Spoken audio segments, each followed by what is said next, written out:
Like, you can hear me, I can hear you, everything's on point. So we're gonna go with that. And yeah, I think we're live. So I'm gonna capture the window of us speaking. And hopefully people will hear us as well. Okay, awesome. That would be awesome. Alright, so let's test things out. I'm checking both Skype and the stream, and if things are working. And if that's okay, we can just start. So yeah, like, I'm just sort of like waiting for feedback from people, if they're there and there, if they can hear us okay, because testing out the sounds now will be important for this one. Okay. So how are you doing? I'm fine. It's just I see the live on YouTube is very lagged, and I'm going to close the live and I'm going to talk to you on Skype. Yeah, that would be better. Yeah, so like no lag there, because like right now, like we're on Skype, so I can hear you properly, and that's working. Yeah, definitely better. Okay, good.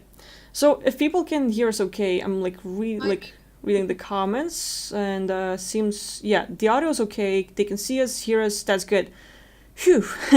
All right, so we can start. I guess we can start.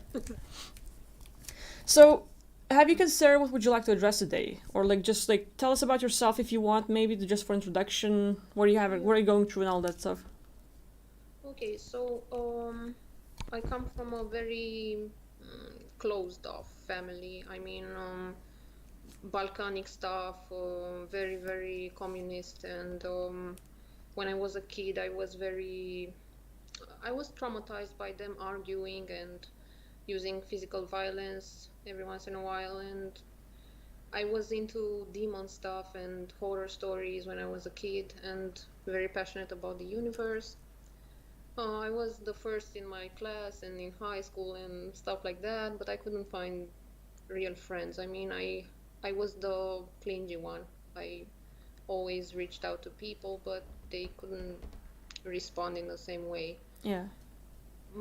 But I would say that this I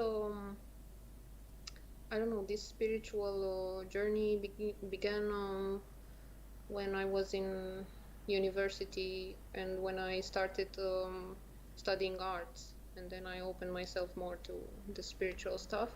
But I met a Gurdjieff group, which was into the occult, and I thought that they were my masters and my teachers and blah blah blah. I started meditating, and they were actually super narcissistic and very manipulative. And when I was in that group, they were basically, I don't know, I should give an example. They were teaching you how to exercise your free will. And it's sort of like rich teachers that decide and win, Yeah. but in a very screwed up manner. Like, for instance, I put my finger like that and I hold it 5 minutes. And indeed, you gain more free will and more awareness when you do that. And little by little, you exert your free will more and more. And seemingly, I mean, you can start to see your programming. But they were actually like, go fuck that person, or, well, not necessarily that, but I don't know, they were screwed up in a way that they were actually making you feel like you are unworthy and undisciplined and filled with demons and with garbage, but at the same time they were the ones manipulating you and inflicting those programs. Yeah. And finally I managed to exit that group, and they were into karma, karmic payments. When you wanted to talk to them, they always asked you, what do you give in return? How do you pay to me? And they were using like, have sex or some stuff like that. I didn't have sex with them, and I always rejected them. But at the end, I did it with one member of the group. But he was very manipulative and nasty, and I felt that I trapped some entities from him. I don't know. Long story short, I feel that the group has had a nasty influence on my life. Even though they were preaching freedom and free will and stuff like that, they kind of messed me up.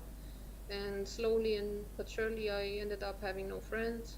It's not like I had too many friends before, but um, I started being psychically attacked, and I feel that them and my mom are very, very controlling me still, and like inhabiting me.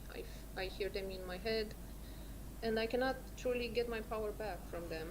And culminating this, I had issues with people around the professor that I'm in love with. I wrote you Mm-hmm. some emails Yeah. before, and I feel that they are psychically attacking me. I mean, if I tell this to them and I try to talk to them in a way that they could understand, I couldn't say you're psychically attacking me or are an emotional vampire or stuff like that. But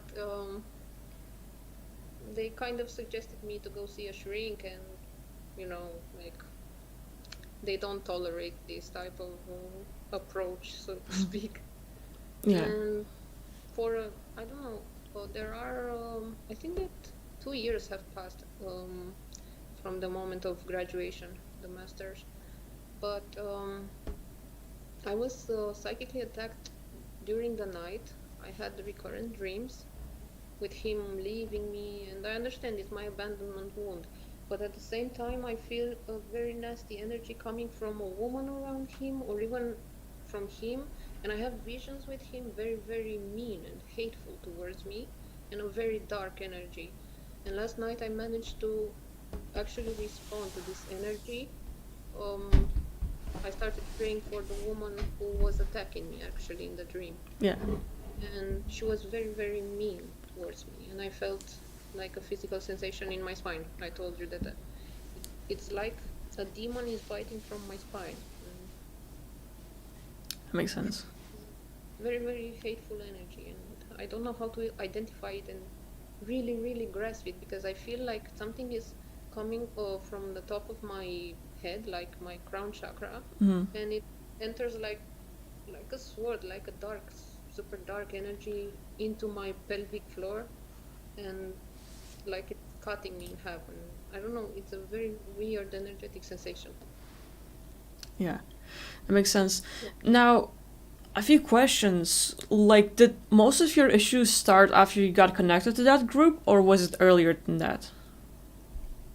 No, the thing is that earlier than that, I was very well. I was trying to reach out to people and didn't have confidence in myself, and I was more of a shy person.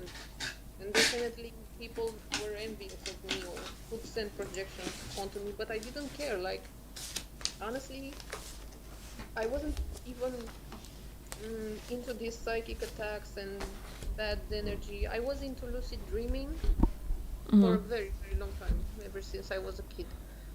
But I didn't have this issue. I mean, I was very protected energetically. I didn't feel attacked or inhabited by entities. Nothing of this kind. I mean, it was me. I didn't even uh, believe believe in fragmentation or stuff like that, in altered personality, until I was in that group and I really felt super programmed and like someone else was inside my body, Yeah. very controlled remotely almost.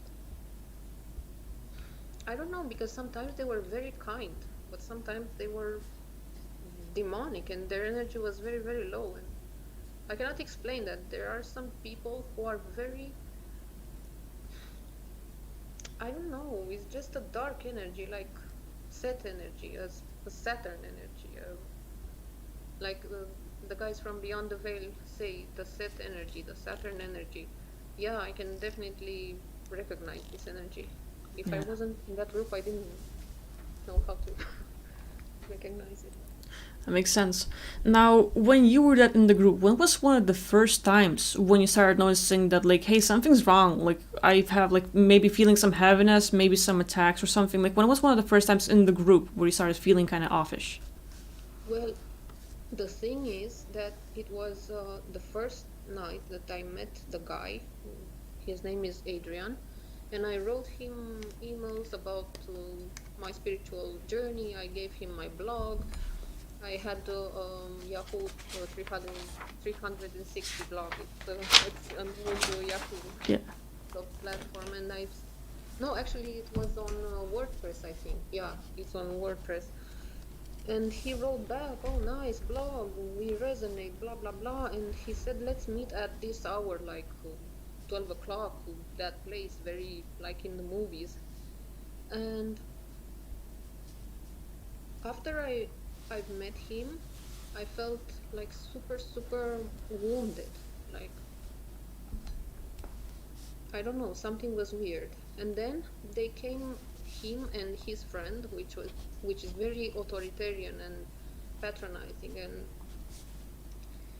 despiseful. I mean, I have kind words to describe him as well, but that energy was very bad that night. And they came in and visited me, and after they left, I felt so wounded and very, very frozen. And I only thought to myself, how come these guys are so evil? Why are they so evil? And then the trip began. I mean, I wanted to understand as much as I wanted to get away from them, but I couldn't. It's like I was hooked into Yeah. interaction. And then they slowly pulled me into the group. Then I had a break. I had a relationship of 2 years, and then I came back in the group, and it was like, "Oh, come on, create this illustration for me, do this stuff. You have to do it. You have to push it." I mean, this is why I have a bit of I'm I'm held back with regards to Gary Vee or people like that. Makes It's not sense. like I don't appreciate it, but I have a trauma in my past Yeah. about that. I know how people can use that as a manipulation, and I don't know how to explain. I mean, they are tango instructors, and they are working with a lot of women, and they have that incubus energy, you know. um, they want to submit women, and they call some category of women whores, and I don't know, very misogynistic energy. But I don't know why they hooked me so much, because there are 5 years since we haven't talked. Mm. I haven't met them. Oh wait, I've met him once, but I'm still very affected. I mean, Yeah. yeah, I, I don't know. It's like they've implanted something into me, or they've changed me somehow. They've altered me. Yeah, that makes sense. So like right now, like I'm just like asking questions to sort of understand your story better and what's going on. And like this whole group and the first like interaction with Adriana and like how did it go interests me for like just in order to find out where was the start, like how did like what happened, what specifically happened that might have caused these issues. But I also want to ask, mm, is what we're talking about right now related to the item you want to address? Like, is it just similar territory, or am I actually digging deeper and you actually want to address something You else? are you are digging deeper. I mean, I think that these issues are related, and the core issue, I think that it's the group issue. I Yeah. mean, I had issues in my family. Of course, I'm programmed. I have a karma. I have past lives. It's normal. I mean, I know this, but the energy, the core vibration, which is affecting me, is that from the group. I mean, it's like that thing that they've hooked me because they were actually playing as enlightened. And I feel that this is a trap, not only, I think that this is a trap on a planetary level, and that Yeah. this is the vibe that we're trying to get out of. This vibe of energetic vampires that are feeding from us, but actually play super enlightened, and that they know what they're doing, and that they are superior, and almost like incarnated archons. They were almost like that. I mean, I cannot describe that energy, but very expressive, Yeah. but at the same time very kind and fake light in a way.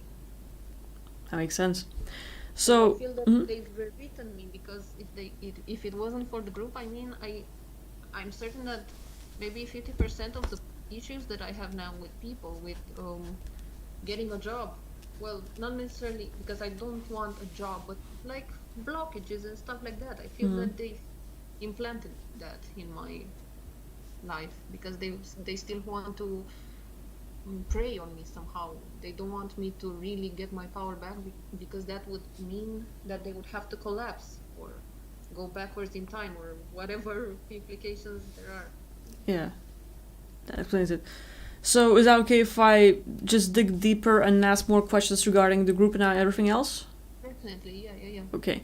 So what happened when you met Adrian that very first time? Like the whole meeting, did anything seem weird, or did just changes happen after the meeting ended? I mean, I don't quite remember exactly, but it was like a twin flame dynamic, you know, but more like a love bite or something, dark stuff. Because as much as he played caring and I don't know, like a being from beyond the veil, like he was playing super smart and enlightened, and we actually talked about existence, the fact that not everything you imagine exists. And I remember that contradiction because I still have an issue believing that not everything you imagine exists, because obviously if you can imagine it, somehow it exists, like even if it exists in imagination. But he was very decisive and saying that I was a sheep asleep, like Gurdjieff used to be, like super, and he was fucking women and very promiscuous and whatever, but he played super clean, super, I don't know. I think I have an issue with authority figures who play superior and clean, and they are actually very dark and demonic in reality. And my ego was triggered instantly in that moment, and I wanted to defeat him in a way because I've seen the hypocrisy. That makes sense. Now, this whole kind of like issues with authority, have you had them before in your life, before meeting these people? No, before I was very I lacked seriousness. I was doing my job, learning in school, but I was very mocky in a way, like mocking professors, and I wasn't. I was shy, but at the same time, I was mocky, and maybe that's a thing too. But I feel that after I've met him, my life got a bit deflected. I was in a relationship by sacrifice with someone because he taught me that I have to test my will, and even if I didn't want to be in that relationship, I had to be till the end of time, and I forced myself to be in a relationship with a guy, and we ended up suffering both because of what he has taught me. And then I went I don't know if I should say this, but definitely went into troublesome relationships with people that I didn't want to be in a relationship with, just because they've taught me that I have to transcend my programming and my instincts, and I ended up hijacking myself and screwing myself over. And I really cannot explain to you, but when they were present, I was a different person, like a totally different person. And how this issue relates to the person attacking me right now, like my professor's lover, let's say, because I'm not sure that this is true, but my dreams are recurrent, and she keeps appearing in my dreams, and it's the same energy. That's the same energy as the one from the group. Yeah. Like a demonic energy, and I don't know if this is from a past life or actually something that is imprinted in me, or it comes from another person. But as you say, there might be entities, like maybe they've had entities which migrated into me, and now I'm acting that scenario with other people. Or I really am, I have some issues with some demons, and they're messing with me because they want something from me. That makes sense. So now that presence that you sense in your dreams, and you mentioned people in the group have the same presence, when was one of the first times you felt that presence? the first time, like the first time, Well, let's say was within the group, or maybe you've had something like that before that. definitely before that. But when I was a kid, like Mm-hmm. there was a period of time when I was very afraid to sleep at night. Go, I don't know.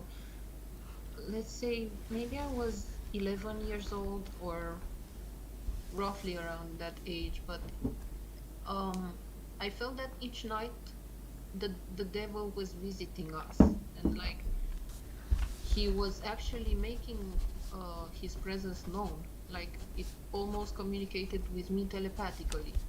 And I've had some dreams with this devil present in my grandparents' room, and it's the same type of energy, like a bit of fast, a bit of I don't know how to say it. I think he likes celebration in a way, and it likes to make itself known, like Mm-hmm. very dark, despiseful energy. Like I don't know how to describe it. Like Faust, if you know that Yeah. energy, or Faustian energy. And actually, the group have made me go to see a play with Faust, and they were actually sometimes speaking about the devil, that he's not totally bad, and they suffer so much that the devil guards your heart, and he's written a book about demons. And I don't like this stuff. I mean, I don't like this new age crap with Yeah. embracing the demons. And no, man, just keep away. Pretty much. So, when you were like around like 11 years old and you had this demonic being visit you, could you see it, hear it? Was it like, if it sounds, could you hear it out loud, or was it more like telepathic? What was the interactions like? The main interaction is like I am frozen. I'm unable to move, unable to speak, and especially when I'm in the dreams, I'm trying to run away, but I cannot. I mean, I'm running, and then I stop, and he pulls me back, like being pulled almost, Yeah. frozen. And with these people in the group, or let's say even within the dream, there's also kind of like demonic presence. Do you feel like you're stuck, you can't move, you can't escape, and you're being pulled as well? Definitely, yeah. Yeah. So this more like kind of like this specifically this energy, and the theme of being stuck and pulled is more repetitive. Yeah, definitely, and definitely with that woman as well, and sometimes with my mom. Even your Like mom. it's creepy, yeah. And I feel that it's a demon, like actually a demon. Yeah. Now, do you feel like it's sort of the same being in like when you were like around like 11, when you were with the group and when you're having this dream, or is it different beings with similar energy? Like funny thing is, right now when you've asked me this question, I've almost heard someone saying, "I told you I'm not going to leave you." Good. Like, Good. They're making their presence known. yeah, exactly. Yeah. Yeah, definitely. I think that it's from the same faction, so to speak. Same faction. Okay. So let's say it's kind of like different beings but working under the same faction, if that's what you mean. Yeah, Okay. yeah. Now, Sometimes mhm, there's a midget, sometimes there's a tiny being, and sometimes just an energy, like no presence at all, just a dark, heavy energy, but no physical appearance. And sometimes Baphomet, like the one with the crowns and blah blah blah, uh, the horns, whatever. And sometimes like a bald man with um, bloody eyes and very very ugly, like an old bald man, yeah, Luciferian. that makes sense. So Sometimes now, gray, yeah, and I've this energy coming from grays as well, Great. very like dark, heavy, metallic almost. Yeah, visited me in my dreams quite some few times. Yeah, they're pretty common. So here's a question: does it feel to you like we kind of like found like the culprit or a target? Like, let's say this demonic energy like tries to like make you like stuck and like constantly pulling you. Yes, it's yeah. I mean, it's either this Luciferian energy, dark Faust, either grace, either I don't know, the energy of disease itself, like Mm-hmm. very stagnant energy, and but I feel that it's the same manifestation, like it's the same issue. Yeah, that makes sense. Okay, so what might be some reasons for feeling like this, let's say, demonic being tries to sort of like trap you, make sure you can't escape, and just sort of pulling you and all? What? Well,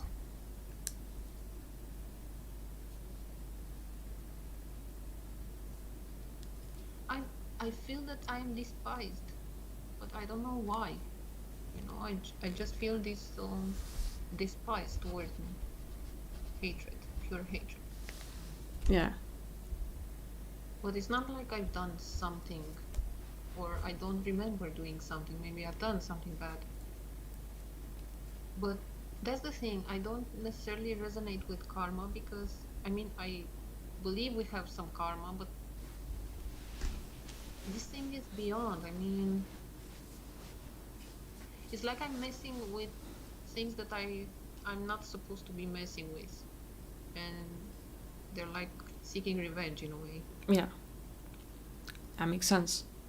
Now, let's say this faction, are they hanging around close to you? Or if is there a distance and they're targeting you from a distance? Sometimes oh, for instance, when I'm asleep during the night, I feel that they are very close to my body, to my physical body. Mm-hmm. And I visualized even an entity connected to my solar plexus. When I tried to go out of body a few years ago, I think that it, or maybe that was the moment that I saw it, but it's a slimy entity, a weird one.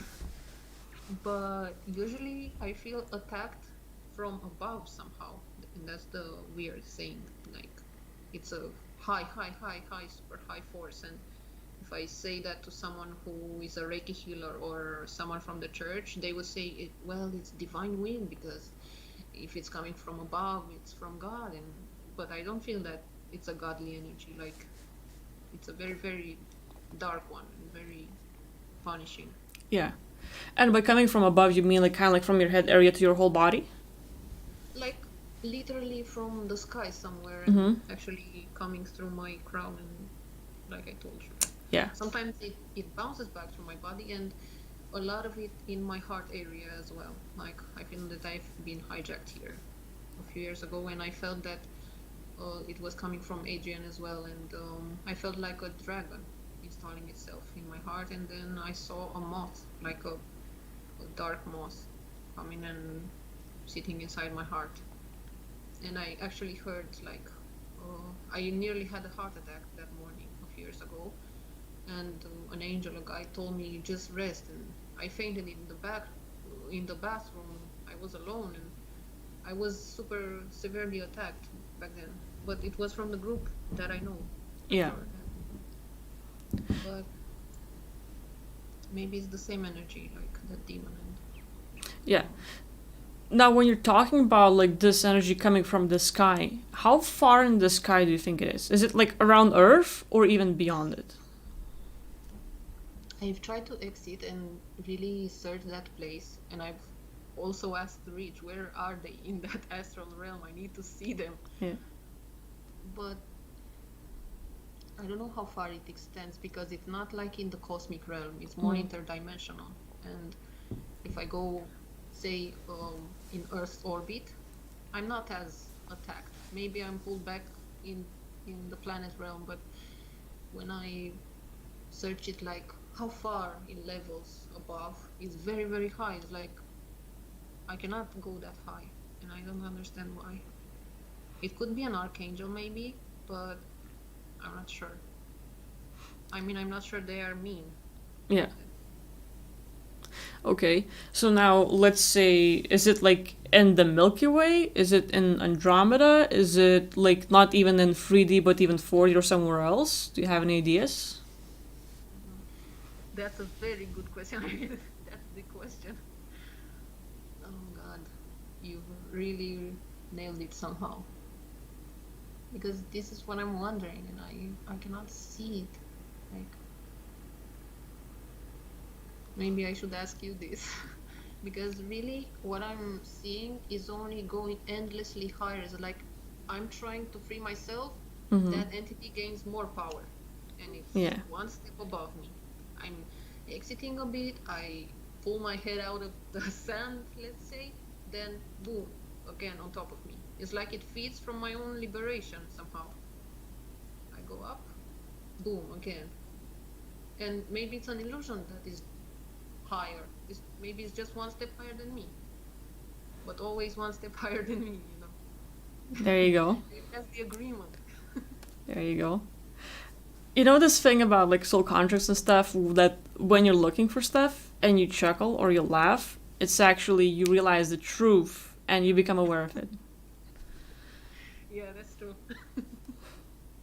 Awesome. There we go. You have it in you, girl. Thanks. Well, it's easy to work with someone like you. So let's take it from here. Let's say this being is one step above you. How high above you is it?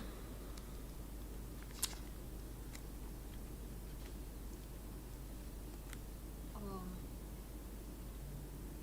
well, here is the thing. When I try to find how high above me it is, I'm just ending up in my physical space again. Like Mm-hmm. I'm thrown back into my physical reality.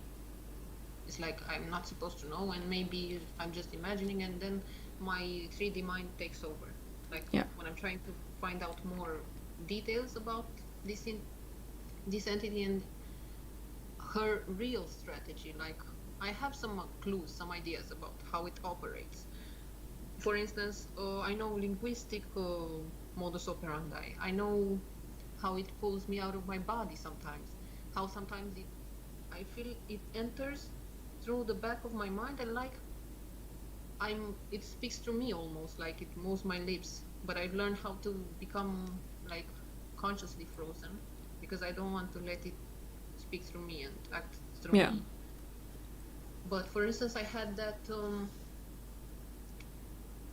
I'm deviating from your question. I mean, I It's don't know okay. how high above me it is, but I know that it has some strategies to keep me in my place, and mostly through linguistic issues, like not issues, but strategies, so to speak. I had that thing in my mind. I will never love you. I don't love you. And then it's like that person or their soul fragment was inflicted in me and spoke through me. So it's the same thing that this entity is doing. Like it sometimes speaks through me. It can project and take over my whole body.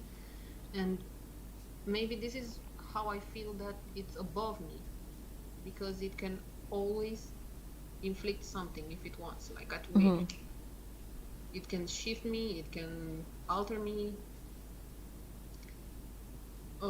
It threatens me that I'm going to fall in a lower level of reality. And sometimes I was very, very remotely controlled. I was walking on the street and I was forgetting about myself. Like I woke up in some places, and that was very weird. I mean, I've learned to control myself again, but I feel that it's not necessarily above, but beyond me somehow, and that Mm-hmm. it can come from below, it can come from above, it can come from my back. But in terms of hierarchy, yeah, I feel that it's above. I don't know. Yeah, I feel it's above me. Yeah. And now, when we're talking about this being above you, you're talking more like with powers and how it can affect you, or simply physically, like being above you? Well, I thought about so physically that maybe it's my neighbor from above and I catch from his energy, Mm. and that is not excluded, but this is not the first place that I've had this issue. And I'm living here for 3 years, 4 years, and but before I had this issue, like even worse, I felt that it was inflicting herself into my body and plunging so deep and cutting through me, and I felt like the entity was doing, I mean, running through my body, like, and I feel that it's connected also to the energy of Teal Swan, because the thing is I've started to become estranged from the Teal tribe, and I didn't want to have anything to do with it anymore, and I felt that Teal had something dark in her or something. And funny thing is that one night I felt attacked by her, and that she was diving deep, like she dives but into my body and doing like nasty stuff. Yeah. And I felt attacked by her too, twice actually. And I think that I'm blocked by her as well, because I cannot actually see the core issue, because a part of me is trying to own those things. Like, oh, it's just my shadow, those demons aren't real. I mean, the group programmed me, Teal Swan programmed me, and I'm trying to find a way to really catch this demon somehow. Yeah. That makes sense. It's funny because you're not the first person saying that about Teal. Like, I've had quite a few clients saying exactly the same thing. Yeah, So, the same thing that they were attacked. yeah, like she dives right into them and stuff happens. And it's funny as I'm talking about this. I was empty on the inside. Yeah? No, say it. I was just sort of like kind of funny because like when I started talking about her, like my PC just lagged and everything froze for a second. So it's like one of those things. Yeah. And I see that you are sleepy a bit. Maybe the lighting, but it's like 8 p.m. I was like, it's okay. Anyway, coming back to this whole thing, does it feel like when you're trying to locate this being, is it like you're hitting, like you're in the construct and you hit the ceiling and you get fall back, or is it more like you're going somewhere and this being is constantly above you? I think that it's both, and actually sometimes I feel that I'm trying to escape this being. Mhm. Like sometimes I'm going after it. And yeah, you might say that it's a shadow dynamic and it's just your shadow and blah blah blah. But no, man, I really want to catch this demon. And I feel that sometimes it's very nasty and I have to run away. And for instance, in the astral realm, it can manifest as dark animals trying to get me, like dark entities, maybe um, I had a dream. Do you know that pangolin, or I don't know how that Chinese animal was called, the one with the coronavirus, whatever. It has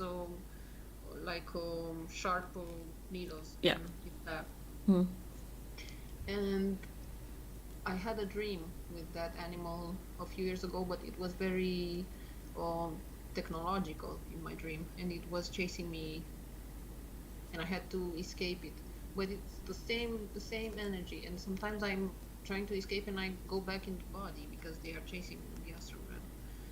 And I feel that something is missing from me, and I'm not well equipped to really face this, like truly fight it. Like, I am a Reiki initiate right now, and I'm using symbols in the astral realm, but these are not powerful enough to really defeat it. Yeah.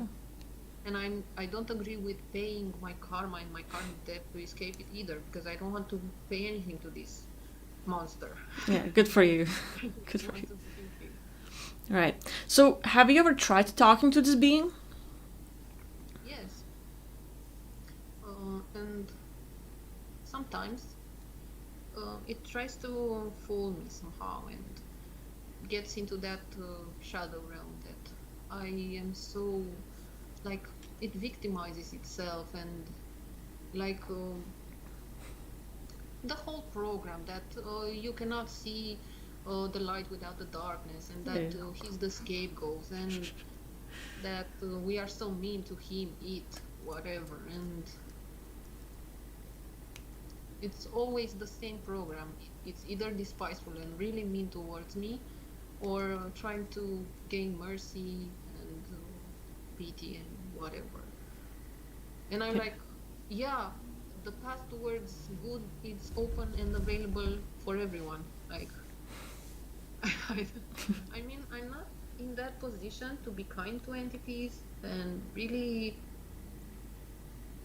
be friendly, because I know that if I do that, they will be nice to me a while, maybe. They won't attack me as much, but they will lead me into a conflict with someone. Yeah. I mean, they will trigger that person because they want me alone. Let's be serious. They want me alone. They want my energy. I mean, I'm not that stupid to really believe that they will change, or either transmute them, the tiny ones. Mm. Obviously, the big ones keep bothering me. Yeah. So, do you feel like kicking her ass? I feel like really grasping that darkness. Yeah, I hate it. No. Let's be honest. No, I'm fucking tired of being. No, it's years of being bothered. Now, this being, how big is it? Could you, like, say how tall, how fat, slim? Is it human-like or different? The thing is, if I go deeper and deeper and deeper, it's amorphous. It's just a dark stuff, like a dark goo, like they say, the black goo. But if I go into that Faustian energy and stuff, it's very ugly and really like a demon, looking like a demon. Yeah. How tall is it? Tall enough. I mean, I would say it's pretty tall, like 2 meters, maybe. 2 meters. More than. Okay. Is it slim or fat? It's slim. I mean, if I focus on that look, it's the classical Baphomet look, and pretty tall, pretty slim, and with horns and tail and whatever. I don't know why. Yeah. It's ugly. I mean, Yeah, all that usual stuff to them, huh?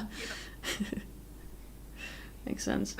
ugly as shit. There you go. Ugly as shit will be its label then. So, this being that's ugly as shit, is it like there's a faction working through one similar being, or there's one being working in the faction? The thing is that I don't see the whole group. I see them separately and sequentially, and my mind cannot see the whole picture. But Yeah. I'm sure that there is one, but I'm very fragmented. Maybe it's what they've done somehow, so that I cannot realize their strategy. Because it could be a round thing, like this entity comes now, takes food. A few moments later, another entity comes and takes a bit more food. And Yeah. I've seen them eating from my heart when I was meditating once, and I saw this Baphomet was eating from my heart, like definitely, like a pig, like an ignorant being, almost. And I'm sure that they're feeding from me somehow, but I don't know how. Yeah. Now, for clarity, you mentioned that like when you were around 11, when you were in that group and let's say in the dream, you had this demonic presence that was sort of like making you unable to escape or run away, and it's keeping you stuck. Is it the same being that being that's ugly as shit?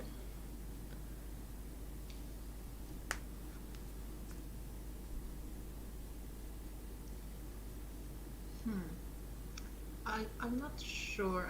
I believe that it is. I mean, the same energy. I Mm-hmm. feel the Same energy. presence, same. But it's like from the group is more feminine Mm-hmm. aspect of it. But Okay. I also see that I don't know, that beastie aspect of it, like the beastie demon. Yeah, so kind of like beastie feminine aspect, or they're separate. A beastie feminine, but also degenerate masculine energy with very, very a lot of ignorance around it. Mm-hmm. I can do whatever. I can throw my socks here and there. I don't know that type of energy, but it's a demon, like. Yeah. But yeah, look, right now I'm talking to you, but I have that teal program. Like, it's almost like I cannot say anything without owning it at the same time as being my shadow. It's just Mm-hmm. my shadow. I mean, I see where it's helpful, but I also see how it messes me up, and it's like a buffer. It's like a veil, and I cannot see the real issue. Yeah. Now, do you feel like this specific thing, like this kind of like wall, and like, is it coming from teal or this demonic being that spread, like, sort of assumes itself to be teal?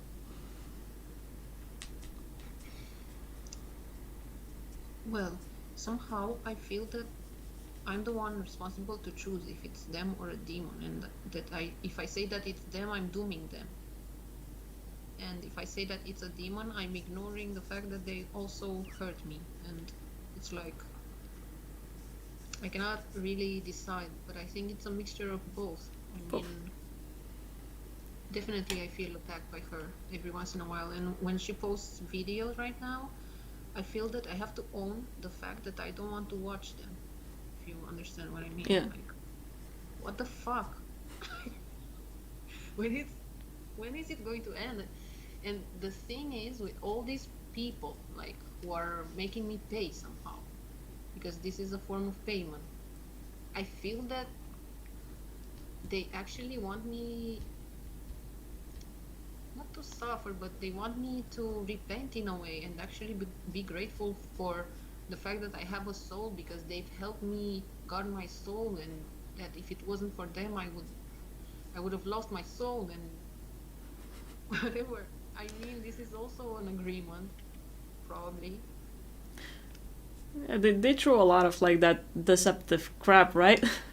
Yeah, I mean, at, at first, when you see someone that real as Teal is, or as real as the group is, and Mm-hmm. yeah, they talk like other people are sheep, and we know the best way to become enlightened, and Teal has a way with the shadow. She's the best shadow worker on the planet, and blah blah blah, stuff like that. Like, really? I mean, yeah, but can't you see the flaws in your program? Can't you see that it's not all shadow? Like, we're actually being messed with, and big time, and that the shadow program might be a program from the demons.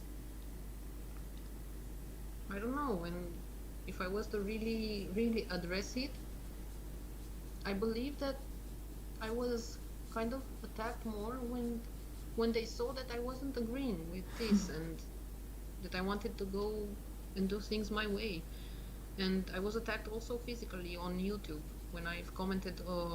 I mean, a Tealer came into my YouTube channel, and I posted a meditation with clearing your karma, a sort of subliminals, whatever. I composed a tiny meditation, and um, they dropped a comment like, they've searched through my comments in the TL tribe, and I was posting stuff about going to the toilet and be feeling shame around going to the toilet, whatever, because I wanted to do shadow work around this issue.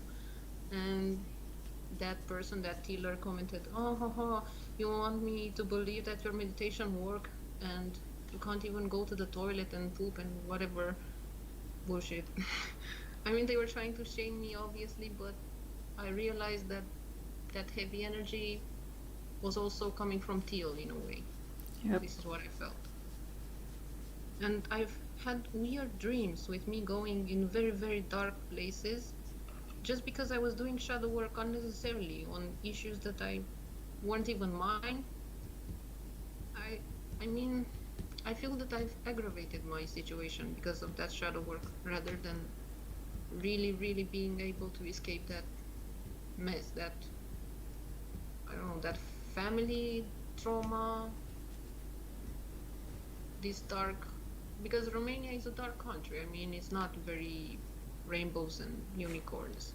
It has a lot of witches. It has a lot of volcanic energy around it, and I don't know, women at the countryside who were making spells in order for uh, other women to lose their kids and lose their pregnancy, and that person should marry that person. Let's tie them with nails and hair and bullshit like that, you know.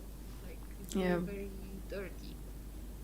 And doing shadow work might not be the answer to really escape this dark, dark, heavy energy. And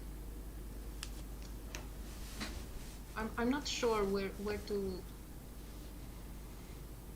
I don't know how to grasp it. I believe that I have something in my family, like a generational curse, and this could be too. I'm not saying that it's not coming from me, but at the same time, I realized that it's coming from other people who really weren't as well intended towards me, but they couldn't own it. And they've sent demons, entities, and beings to attack me. Like, Yeah. makes it, this is the whole issue, which I believe that a lot of people can identify with and resonate with, because we wake up having issues, like not being able to focus. I think that this is the first symptom. Not feeling like yourself. Feeling like you are screwing it up over and over. Maybe you drop objects on the floor too many times, or maybe you forget your keys. Sometimes, yeah, we own it. Oh, I'm so clumsy, whatever. And we start to agree with bullshit about us. But in reality, it's other people hijacking us. Like, this is how I see it. And I believe that these demons wouldn't survive if there wasn't for other people to be actually intended towards us. Yeah. And yes, we can blame it also on demons, because they are the core. They feed from this conflict. But why, when you try to reach to certain people who feel maybe they don't have something against you, but you feel that they have like they're not reaching back in the same manner that you are reaching to them. And if you ask them, oh, I don't have anything against you, but again you end up with their voices in your head, dreaming about them at night and having them attack you. And the funny thing is that at some point, if you are to argue with them, you end up manifesting exactly those things. And if I say that to a new ager and someone who believes in the shadow stuff, they will say that it's you who is manifesting those things because of your fears. Yeah, the casual bullshit. Yeah, it's not true. I mean, It's not. what the fuck? Yeah. And So- today I went with my cousin and her boyfriend, and I've left a present for my professor.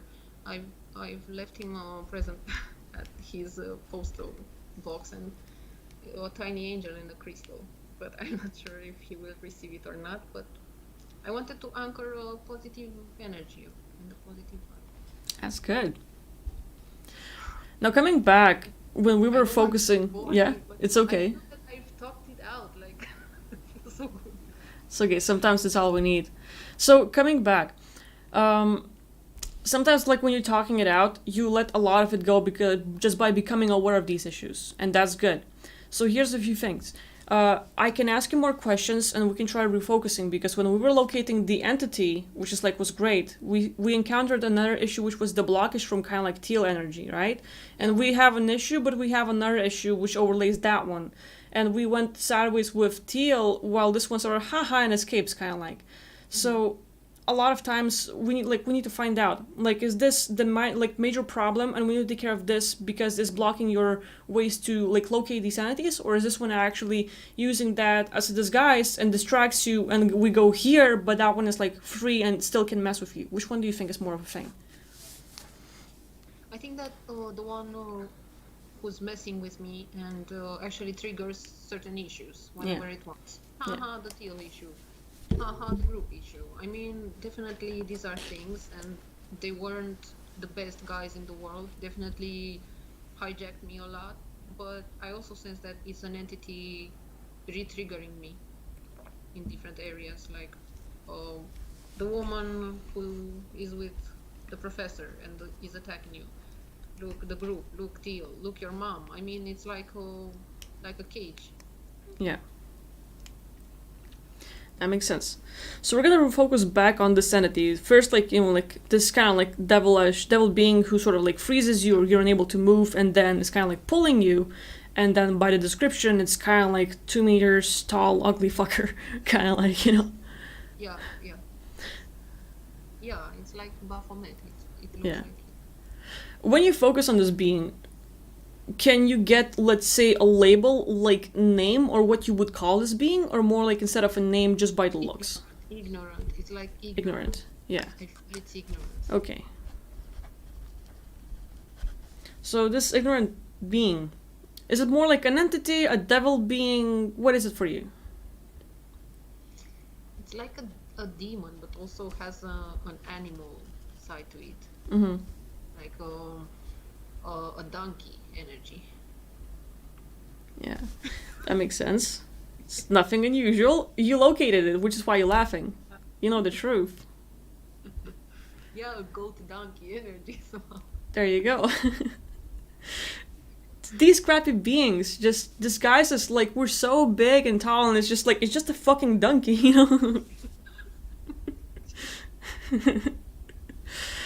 The true look, huh? It's kind of like this little fly trying to appear as a massive dragon. Yeah, it's like it's not that creepy in the real sense of the word, but it's very disturbing, you know. It is. Yeah. Like spiders, for instance. And I felt a Black Widow energy, a spider. It has appeared in my dreams, and also snakes. And I've had the suit, the animal suit. But this energy, this donkey is the worst. Fucking nasty. So when you focus on this being, this ignorant donkey devil thing, could you talk to him or her? Is it him or her? Okay, it's more like a male energy. But Male when energy. I talk to it, like it's more like a it, or the new pronouns, the Yeah. LGBTQ, Yay! Hold it. the Z. It's like I feel that my word is going through it. It's like a radio station inside of it. Like it's only echoing me. Like I'm interfered with. You know? Like if you have your voice modified by a radio station somehow, and it got a lot of noise. Yeah. I'm just echoed back and with a lot of noise when I try to speak to it. Yeah. And Now. when it talks back, it has a voice, a dark Mora's voice, you know. Makes sense. Now, when you try to speak to it, how far is it? Like, is it in your room, or is it somewhere else? Near my door. Near your door. You know, it lives somehow, but it's not living. Okay, I want you to sort of like, let's say, imagine like this golden chain, like pure gold, like maybe even the sun, like solar energy. And just like try imagining wrapping this being around like in chains, and like it's all tied up, like it's chained it up, like you like wrap it up and make sure like it's there right in front of you, can't move. And put those shackles on the being.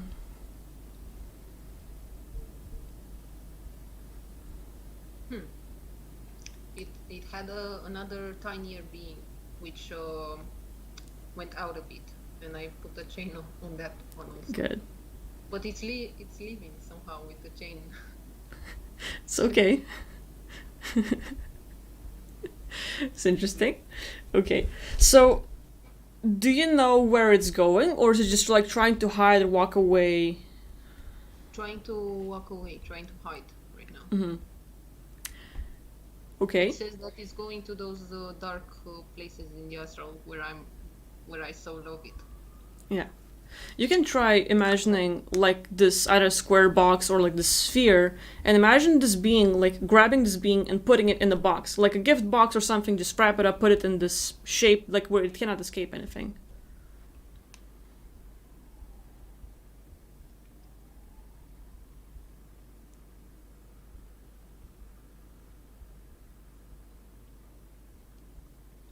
Now is the part where it duplicates itself. Okay. When it duplicates, could you try, let's say, going within the being and finding what's its score like? Like the duplicates will be kind of like the like layer of the onion, but you need to go in and find the core, like the very origin of this being.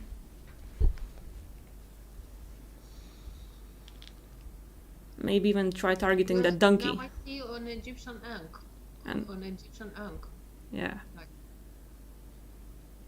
And I see like a nail, like a finger tip on top of that, filled with dirt around the nail.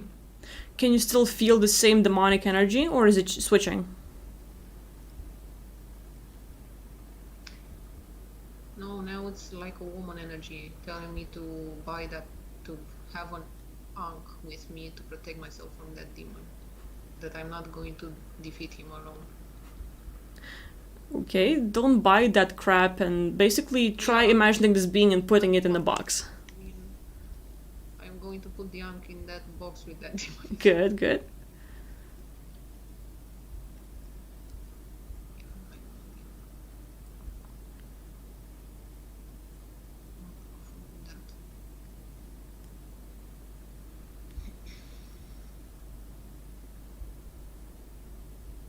Yeah, now I remember. I mean, I worked in a crystal store a few summers back, and I was attacked during the night by a Hathor energy, and this is how the store is called, Hathor House. And yeah, maybe Egyptian deities were kind and very elevated, but with me, not so much. I mean, I felt that energy, bad vibe energy. Yeah. And similar to the teal swan energy, and like a vampire woman. And I had a dream with a succubus. I don't know if it's a succubus, but a very vampiric woman energy, degenerate female energy. Yeah, that makes sense. Now, have you trapped them in a box? I feel, yeah, that I've trapped him in a crystal-like box. Good. But he's still connected to my belly. No. Good. So, knowing that, since that being is in a box, what I want you to do is, let's say, just disconnect the box, like the top, like how does the box looks like? Is it just the square, or is it different? It's a golden hexagon type of box. Okay, so since it's an hexagon, disconnect it from every corner. Wherever there's a corner or like this, like the side or wall, just imagine cutting it, like cutting all the cords, cutting the connections from yourself. Like it's in the box now. All the cords going from you to that being disconnected, cut it all off, and just like all this energy that was connected, just cut it all off.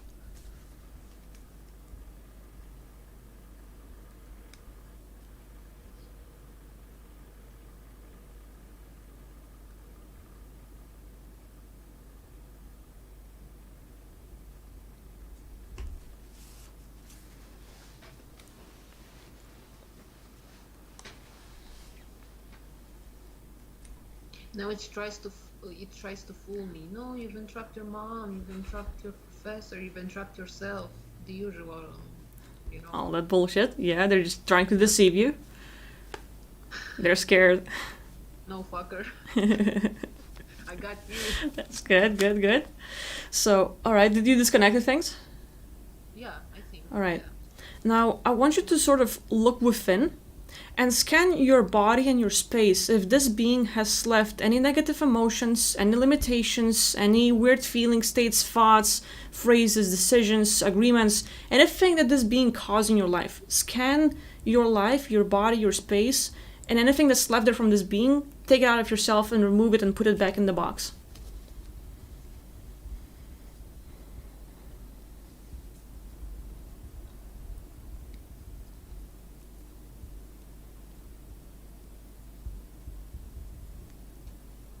Like a reproach energy, I feel. Yeah. Released. And sometimes an interfering with my speech, like I cannot really speak from my whole being, and I am distorted somehow.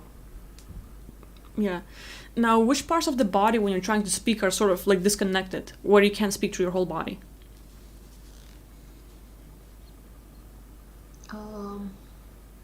I feel that I have something in the back of my head, like a void, like a created void, Yeah. and I speak, but it's like it speaks. Oh no,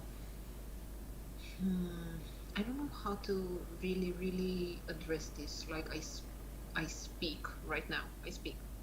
Yeah. But at the same time, this being's echo and voice is very powerful, and it speaks through me. Like my words don't have that power, you know. Yeah. I either speak in reverse, I either have to mispronunciate words in order to take my power back. It messes a lot with speech, with names and. Yeah. And now that specific that is messing with your speech now, is it like in the back of your head, kind of like the spherical energy, a void or something? Yeah, it's like a vertical void, like through my chakras. Okay. With these chakras, you can't really make it. Like,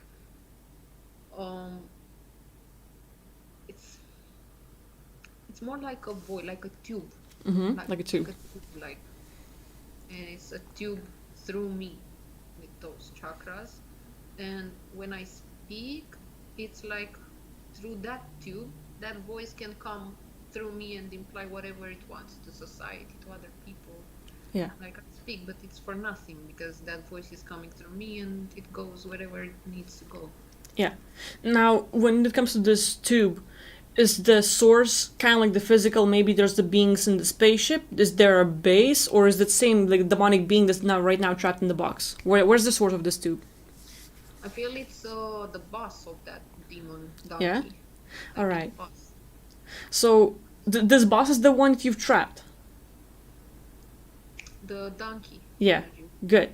So imagine this tube and just take it out and like throw it as a spear at the donkey, or like yours, like just take it out and like fuck it.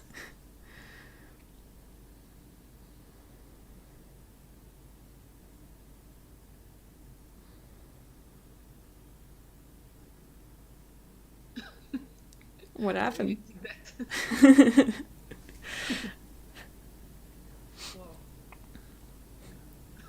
All right. Now again, look through your body and see if there's anything left that you might have not noticed, and try removing it as well.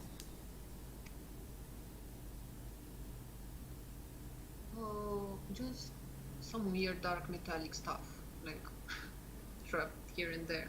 But now it's falling, like could have been implants and stuff like that. Totally.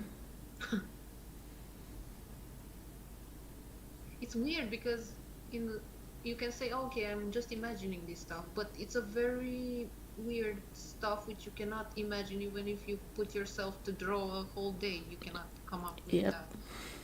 It's like exactly. weird.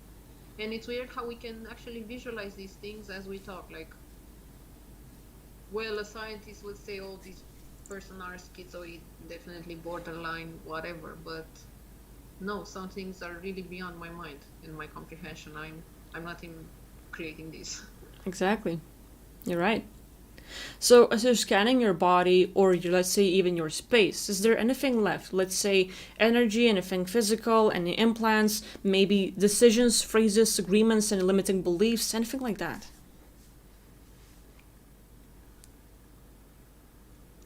The whole limiting stuff would be the fact that they can interfere whenever they want.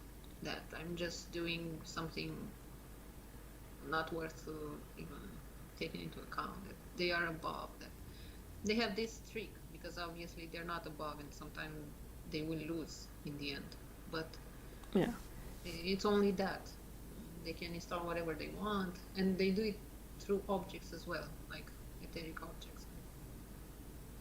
For instance, I saw that they can leave something dark on my table, but I can clear it out. Like, I will clear out the space, definitely. Good. Yeah, you can even imagine your house and everything you've experienced throughout your life. If you felt that sort of demonic energy, sort of like just shove it in one pile and like push, like put it in that box with the same beings in there. Yeah.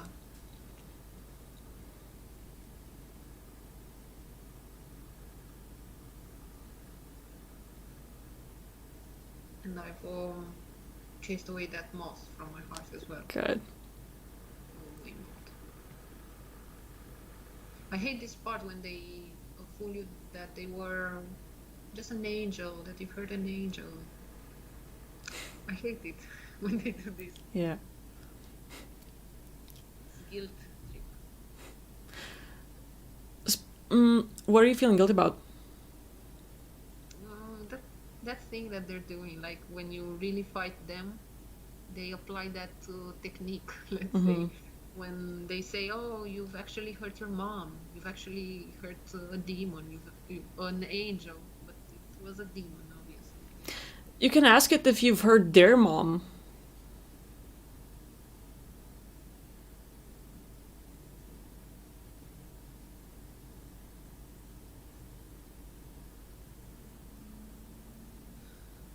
Now it's the funny part that when I try to connect to the being and ask them that question, they immediately switch the program and it's actually my professor speaking and saying that they don't have a mom, and it's very emotional again. Like,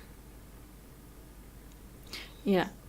Okay. it's totally manipulation. I mean, when you try to find out something more about the entity, at least this is what is happening to me, they manipulate me somehow.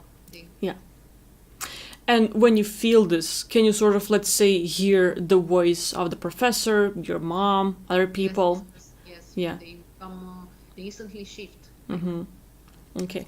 So again, I would like you to look throughout your whole life and scan through any fake personalities, any fake feelings that are basically them mimicking the professor, your mom, and other people. Like everything that you feel, the guilt, the stress, the anxiety, like bad and all this stuff, it's all fake. And basically they're trying to project those fake stuff to you. So like look through your life, scan them, pick them all up, and again put them in the box.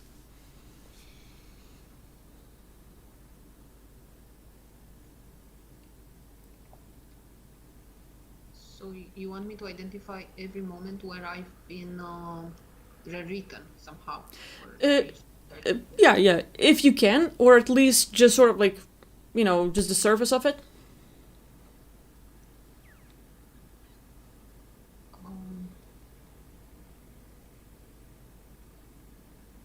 Yeah, the thing is that in the moments that I've tried to be kind with these people, I felt that I couldn't be kind to them, and I was actually a fake kind, but that I would be kind to them, my Yeah. true self, but that I couldn't express my true self, and I was kind in a fake way because they didn't believe in my kindness. Obviously, they were hijacked as well. Yeah.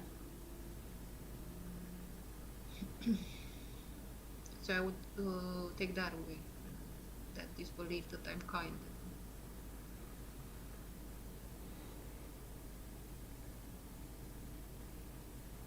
Yeah, that was actually very weird.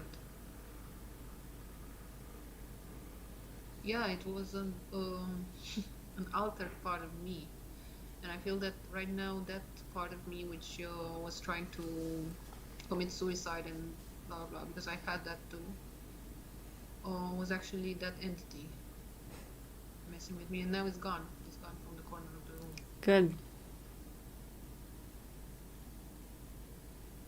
Man, they were actually, I don't know if it was from the Teal tribe, but as soon as I exited the tribe, the online community, I didn't have those feelings of wanting to commit suicide. I'm not blaming her or anything, but I just felt so much hatred towards myself. Yeah. Maybe it was the group energy. Maybe I've really been suicidal, but I love life. I mean, I'm not fucking suicidal. Yeah. I don't know. You can also look through those moments where you were pushed into feeling like committing suicide, like trying to escape and again being pulled back. You know, like the sanity has specific feeling state to what it's doing to you and how you feel around it. Look for those feelings, personalities, characteristics, events, decisions, thoughts. Just scan your life, find those things, and again put it in the box.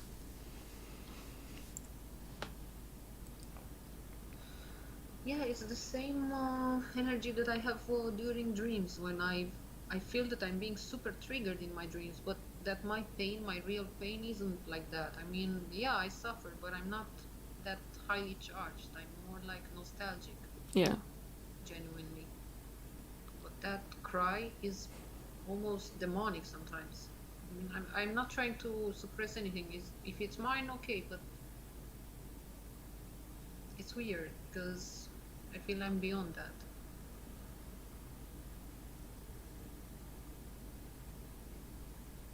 I'm taking those aspects out as well. Good. I don't want to identify with them anymore. Because I'm more chill, I'm more philosophical in nature, I'm more at most I've been sad or nostalgic, but I haven't been desperate for anything or Yeah. That makes sense.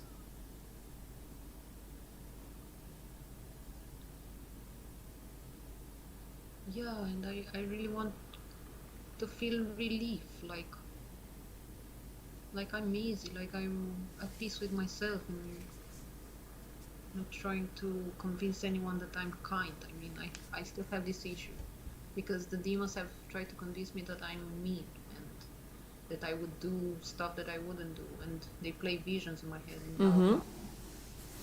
You can look through your life where you felt like you're forced to be something you're not. Like, you know, like, oh, they're trying to tell you that you're mean and you're trying to convince others that you're kind.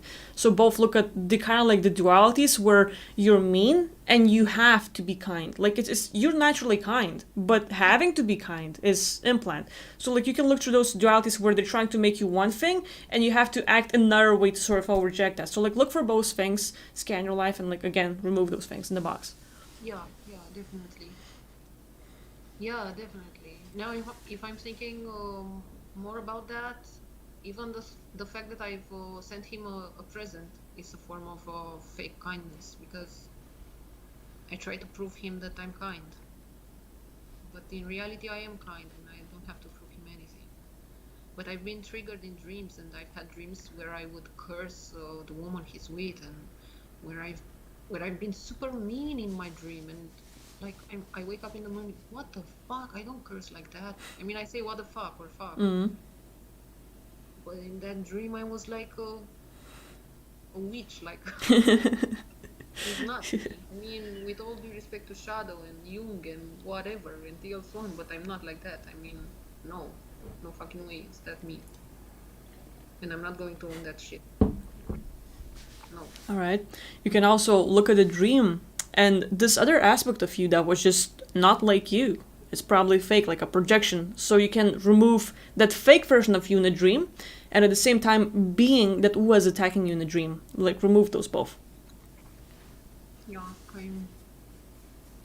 I'm removing that projection about me, and also the energy and the woman whom I think was creating that.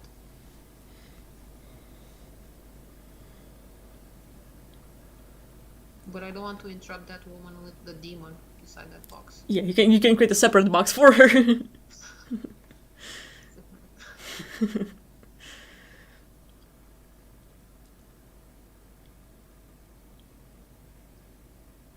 Yeah, and that personality aspect or something with me, no, it's like it's a projection. Definitely, it's not me. I'm removing it. Good. Does it feel like you're getting some clarity or your space is better? Yeah, I feel like I am more peaceful with myself. And for instance, now when I speak to you, I am more aware and more clear and more lucid.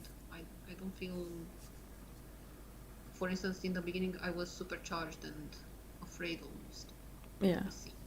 But I think that the entity was afraid to be seen. That's a good one. mind. Okay, so the last time, do you think there is anything left that you would like to scan, look at, and remove it to the box? Or can I get most of it? Some sort of family energy, which is projecting into me and hooking into me. As soon as I get rid of an issue, they come and leech on me somehow. What kind of issues are you usually getting back? Like, that you're trying to remove that they get back?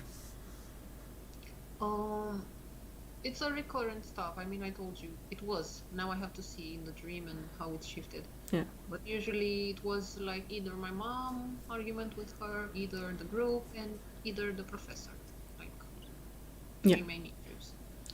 And now it's the family. The fact that I have to be there for them all the time. Like they call and I have to play a role all the time. Like, yeah, I'm okay and nice. Because they're old and I have to please them in a way. And they also help me with money, and it's a sort of codependency stuff. And they have a part of me there in the countryside, and I try to remove myself from that countryside house, but usually I pop up in the dream space in the same place, and it's like he's being reinstalled. Yeah. Now, what part of you is being held captured by them? It's funny because it's a blonde aspect of me. Like I was blonde somehow, and now it's being trapped there. That blonde me. Yeah. Now, what's different about the blonde you? Does it seem like the character is lighter? Is it the dream version of you that they have?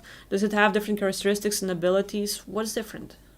Yeah, that part is more beachy. It's the woman part of me, and the part on which men have projected stuff, and a dirty part of me, let's say, but also the part of me which is the priestess, like priestess archetype, and I cannot access my full power.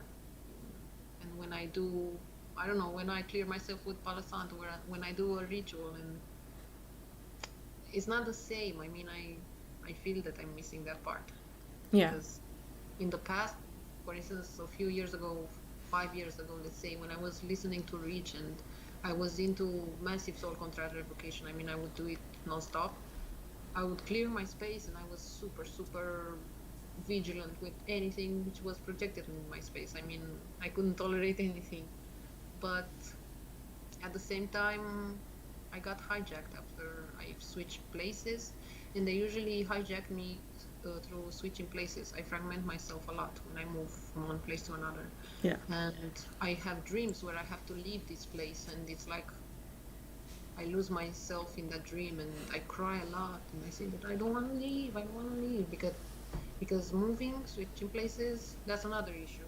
I usually fragment and alter myself, and I become someone else. Yeah. Okay, so this part of you, this blonde part of you, sort of like being held captured by relatives. One thing, I want you to focus on that part of you and the projections to that part of you by other people, by men, sort of sexualizing you and like having their fantasies on that part of you. Clean it off. Like, cleanse that part of you from any projections. That would be the starting point.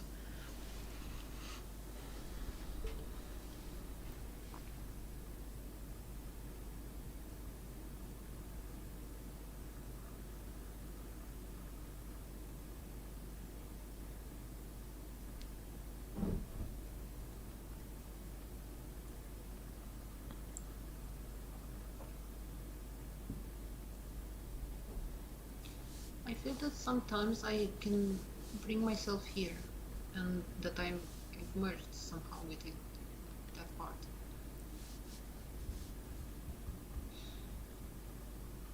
But I don't know how they managed to entrap me. I mean, they close some time loops, they can alter some intervals from my experience, and I still get trapped. And I feel I'm in a subspace, part of me. Yeah. I'm here, but also dephased somewhere else. Now, what part of you is trapped? Is there a specific personality anything that's different about the part that's being entrapped?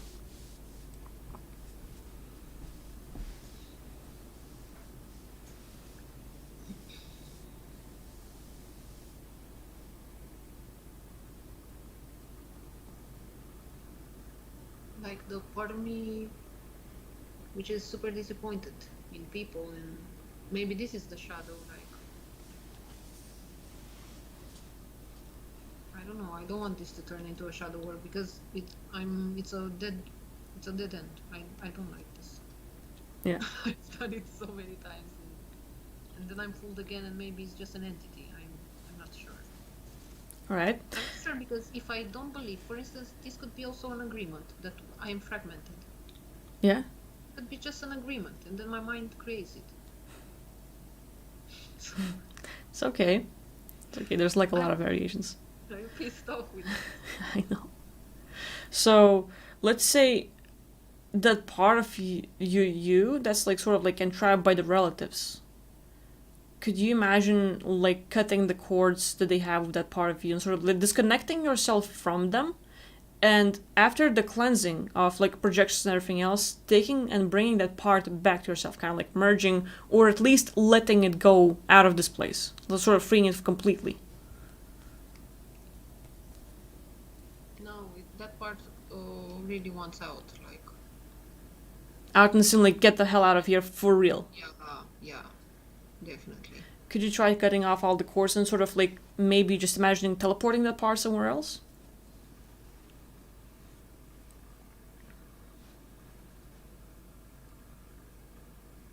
I'm putting it on a tropical island. Good, good. Yeah. All right. So coming back to what we were doing, we entrapped a lot of like these entities, demonic beings, and all the crap they left in your space in those boxes.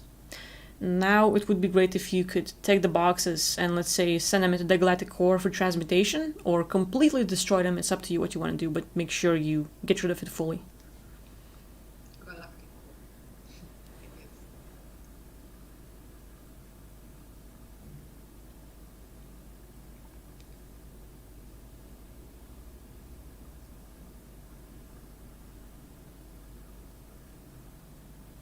Hmm.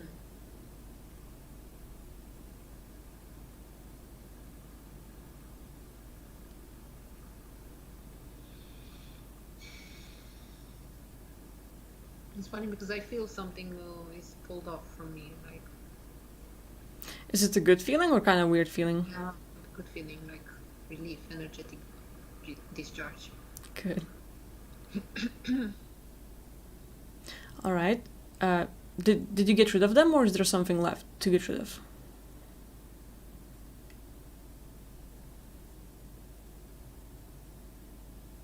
Hmm.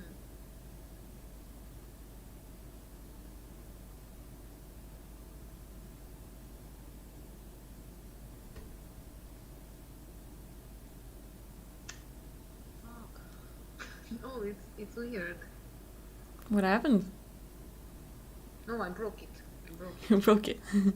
What broke off? It was like an old object that women used to create cotton strands. You Mhm. know, like I don't know how to. I'm not searching right It's now okay. how it, but it's a very old object that women in the countryside used to have, and it was dark and big, and I've cracked it. Is it a good crack or like, oops, I fucked up? No, like a good crack. I Oh, smashed that. good. Yeah. I mean, I feel that this is what was apart from an old curse or something. Yeah, They were using that. good. Now, also, this woman in your dream that was messing with you that you put in the box, did you also send her to the Galactic Core? Yes, yes, I did. Good. So, is your space right now clean? Or is there something left?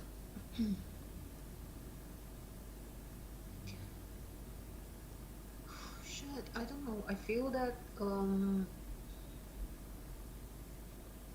definitely better. I mean, it's clearer, and I don't feel that interference. But I still feel that there might be something in the subspace, but smaller stuff, Yeah. smaller entities, rests of stuff. But the huge thing, I feel, is gone. All right. So we're gonna do a few things. We're gonna do a few things, and imagine that if you're able to look like through your eyes, you can turn like the radio channel and change the channel of how you see stuff. So imagine being able to see through invisibility cloaks, make everything visible that was invisible, and try to shift layers like RFID or like some other like frequencies, and just like look if there's anything that you have not noticed before. Maybe they're camouflaging and looking like the items in the house. Maybe they're like trying to look invisible, but just scan the space and see for anything that you have not noticed before. Mm-hmm. A huge butterfly I see, and a winter object like snow. Yeah, it could be camouflages. Also, you can give the command, like give the strong command for anything that's left out there to show up. Otherwise, they're gonna be destroyed. So they can show up and be renewed and become something better, or they can try to hide and they're gonna killed. Oh, gray. Oh, shit. Shit. What happened? Oh my god. Yeah. I mean, I feel that it's a gray alien. I mean, it's weird, right? Mm. Things. Where is it? Is it in your room or is it somewhere in a space? It was, I had a lot of encounters with this alien. I mean, it can walk in front of me, it can also go through me Mm-hmm. and become discarnate, and then it can project himself and sit near me, and it can do whatever it wants. Like, When I've you had yeah. use their ship, and him showing me his skin and his electric circuits from his skin, and I don't know, it was a lot. And 2 nights ago he took me on an alien planet. It comes through the ceiling. I mean, it can modify the ceiling into the bottom of his ship. And Mm-hmm. So this alien, you don't like the connection with him. countryside, I don't mind as much connecting to him, Mhm. and I don't feel him as dangerous. But at the same time, I feel he doesn't quite get it. I mean, he doesn't want to purify himself, evolve spiritually necessarily, and he's more tripped into showing me tricks. And Is this alien trying to entertain you?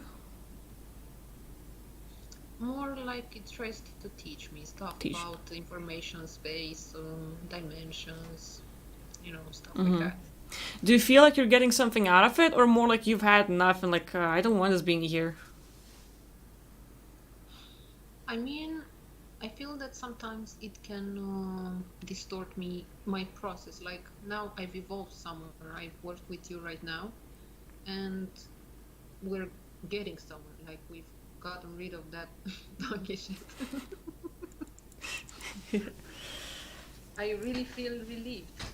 But at the same time, I know that if I'm attacked again, he will try to make me believe that it's not working, that the process isn't working, and that his teachings are more important.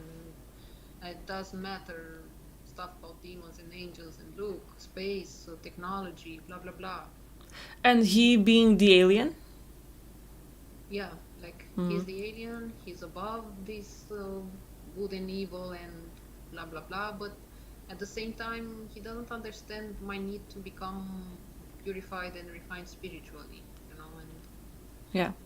I like intellectual information, but at the same time I need to evolve spiritually, and I cannot allow demons to feed from me just because I want to learn stuff about dimensions. Yeah.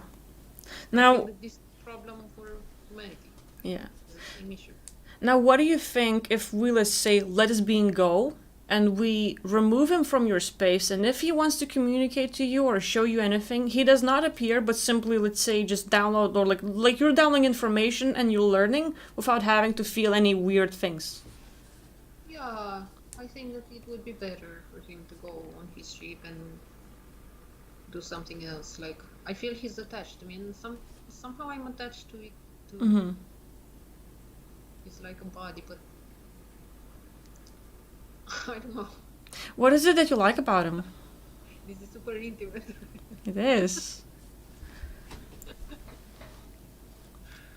Yeah, I mean, yeah, I think that it's better for him to go because I mean, I love this information that he's showing me, and sometimes I can put it in my art. But at the same time, I don't feel that it's really helpful spiritually because it's very, very cold, and spiritually we need to become strong in order to fight evil because Yeah. it's really a problem. And he told me once that demons are afraid of grace. I don't believe. Yeah. This is true. Now, what would be some of the ways to communicate and to remain close to this being, if that's what you want, without him having to be in your space and messing with you or trying to make you feel bad, wrong, guilty, and deceiving you and all this stuff? Um, I think that definitely meeting in lucid dreams and in the astral realm whenever I feel I have the energy to do it because Mm-hmm. it consumes a lot of my energy. So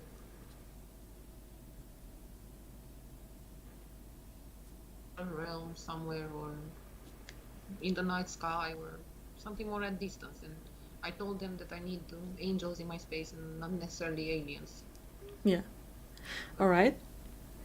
So, would you be willing to talk to him and sort of create new boundaries where you make it clear, like, hey, I need my personal space. Don't interrupt. Don't come here. And you can meet me in my dreams. You can give me information, but that's where we're taking a break. Like, do it in your own terms. What you think is best for you, but like make sure you communicate your needs to him so that he understands it clearly. Yeah, definitely.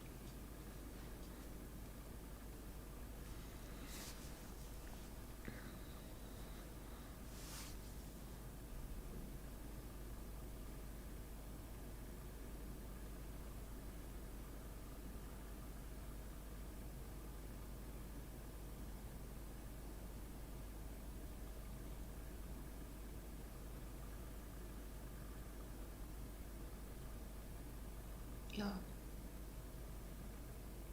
yeah. He he understands.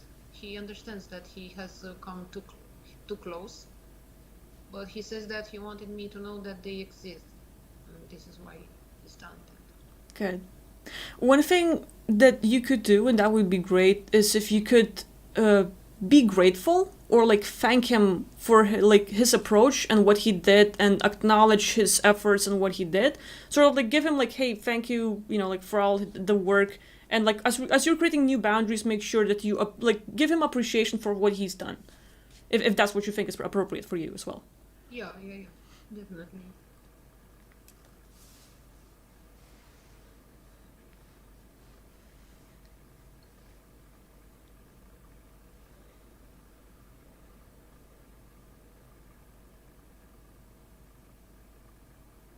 Yeah. I told him that I'm thankful to have learned so much from him, but he needs to learn from me, from us too. And he said that they're learning again about emotions. It's good. Maybe the good guys. Yeah. Yeah. Now, do you feel like the energy in the whole space changed, or is there still something like there's still something left, or how do you feel about it all?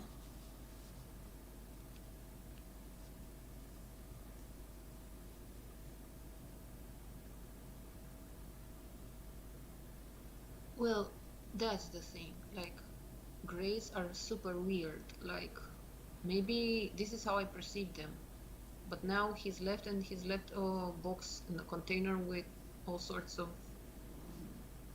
broken arms, broken stuff from people, brains, and he constantly says, "Oh, these are your fears. These are your fears. We are not experimenting on anyone." But at the same time, he has a weird way to show me my fears. Like, Could you ask him to name what kind of fear is each content? Like if that's an arm or the hand or the brain, what kind of fear is in it? Could he explain that to you? yeah, the fear of being mutilated. That we have it, that they don't do that, and that they actually try to heal us. I Okay. don't know if I really don't know, because he's shown me this stuff a lot of times. Like, and I work with Moldavite, and it says that it attracts grace. And I see that my communication is more clear now with them, but I'm not sure if I should believe them 100%. How do you feel about it? How do you feel about the box and the whole arms and brains and all? I feel that what I feel is that indeed they are somehow beyond even the 4D, some of them. But at the same time, in order to be beyond a dimension, if you skip some steps, you create those levels. Even if you don't actualize that thing, if you don't do that, you create it inevitably as a potential. And that potential for consciousness is as powerful, as important, and as hurtful as something which is manifested physically. Yeah. Even if they say, okay, we don't do that. Yeah, but you hold that potential in you, and somehow that is very weird.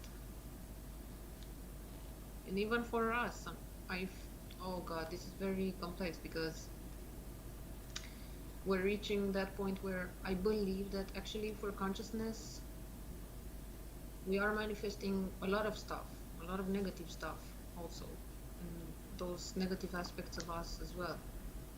And I feel that this happens because we are not fully in alignment with who we are in reality. Yeah. We are deviated somehow. And we are skipping steps. Like, for instance, I want to go to the bathroom, but also I want to drink water. And sometimes I only drink water, and sometimes I only go to the bathroom. But I'm not doing fully. I'm not actualizing myself fully. And in those gaps where I don't actualize myself fully, something else gets reinstalled by people, guys, in those gaps. And I believe that is the same with grace. I don't believe that they are mean, all of them, and I believe that they are very, very smart. But at the same time, I believe that they are skipping a lot of steps, and that they don't actually do what they are supposed to do, like really help us. Yeah. And because they don't do that, they are actually helping manifest the negative timeline here. Yeah. So would you be willing, let's say, if it's in your interest, to remove the box with all the hands and all the stuff, and to sort of create new boundaries where, like, hey, if you want to be in touch with me and teach me and learn from me, we need to understand each other and to apply to certain rules. And for you have to explain that they can't sort of, like, let's say if they want to do this, they already go this step without missing all the other things. So, like, sort of like give them new boundaries of what they have to do in order to maintain contact with you. Is that something you would like to do? Yes, definitely. I don't want to have my fears triggered anymore, because I'm not afraid of them as beings, and there's no point in triggering me randomly for stuff, because they could trigger me like fear of demons. Of course, I'm afraid to be mutilated. I'm afraid of having blood pouring from my eyes, or it's normal. These fears are normal. Like, I don't have to shadow work until I vomit. Yeah, that's my anger towards shadow work. Yeah. Fuck shadow work.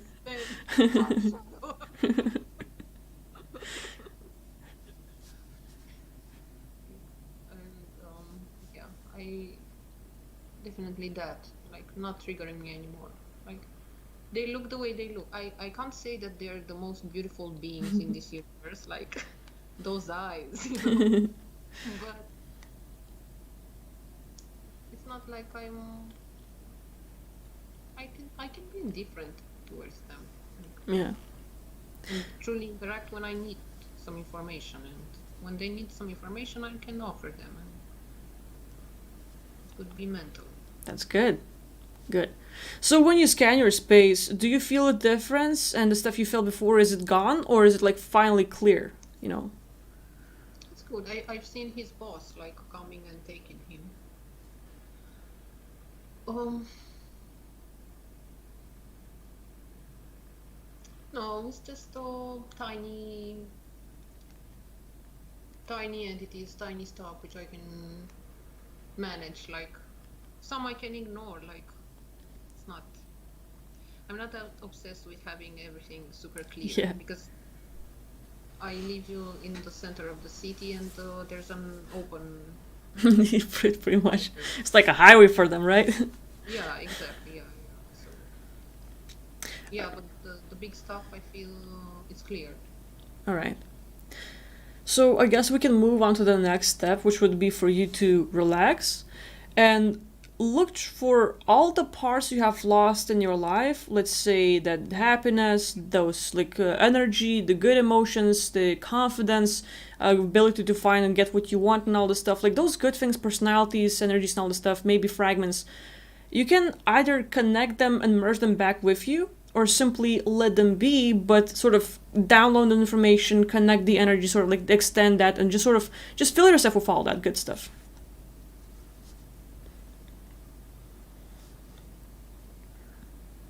Yeah, some of them are desperate because they can't find a way from the astral space towards my body because I don't have enough astral bridges.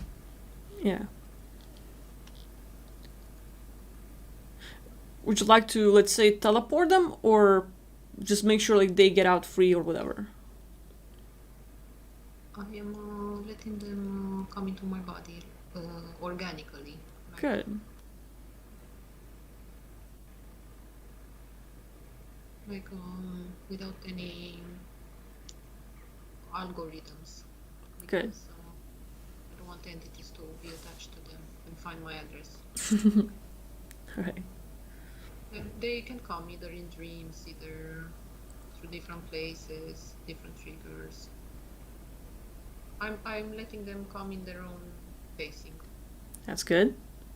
All right, and you can also just imagine that all the energy that was taken from you by these beings that they've sucked out in your dreams and all this stuff, just like allow all this energy to sort of like transmute and filter out all the negative, and the original pure energy that you've lost, make it come back to you.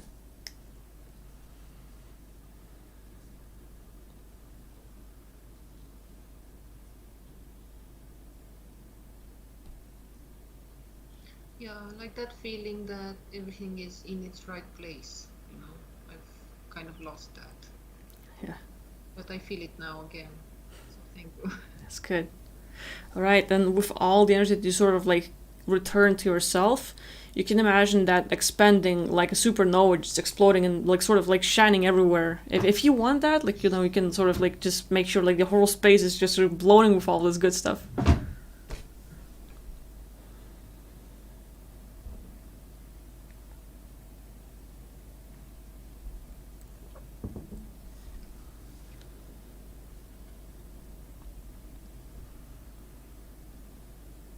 I'm trying to send some loving vibes to the people in the chat. And Good. you. I'm really thankful. All right. Well, hey, it's not necessarily soul contract revocation, but like as we talked, I just felt like, hey, we don't need that stuff. We're just gonna go somewhere else, and we ended up just doing some energy removal, which is, I think, good. How did it go for you?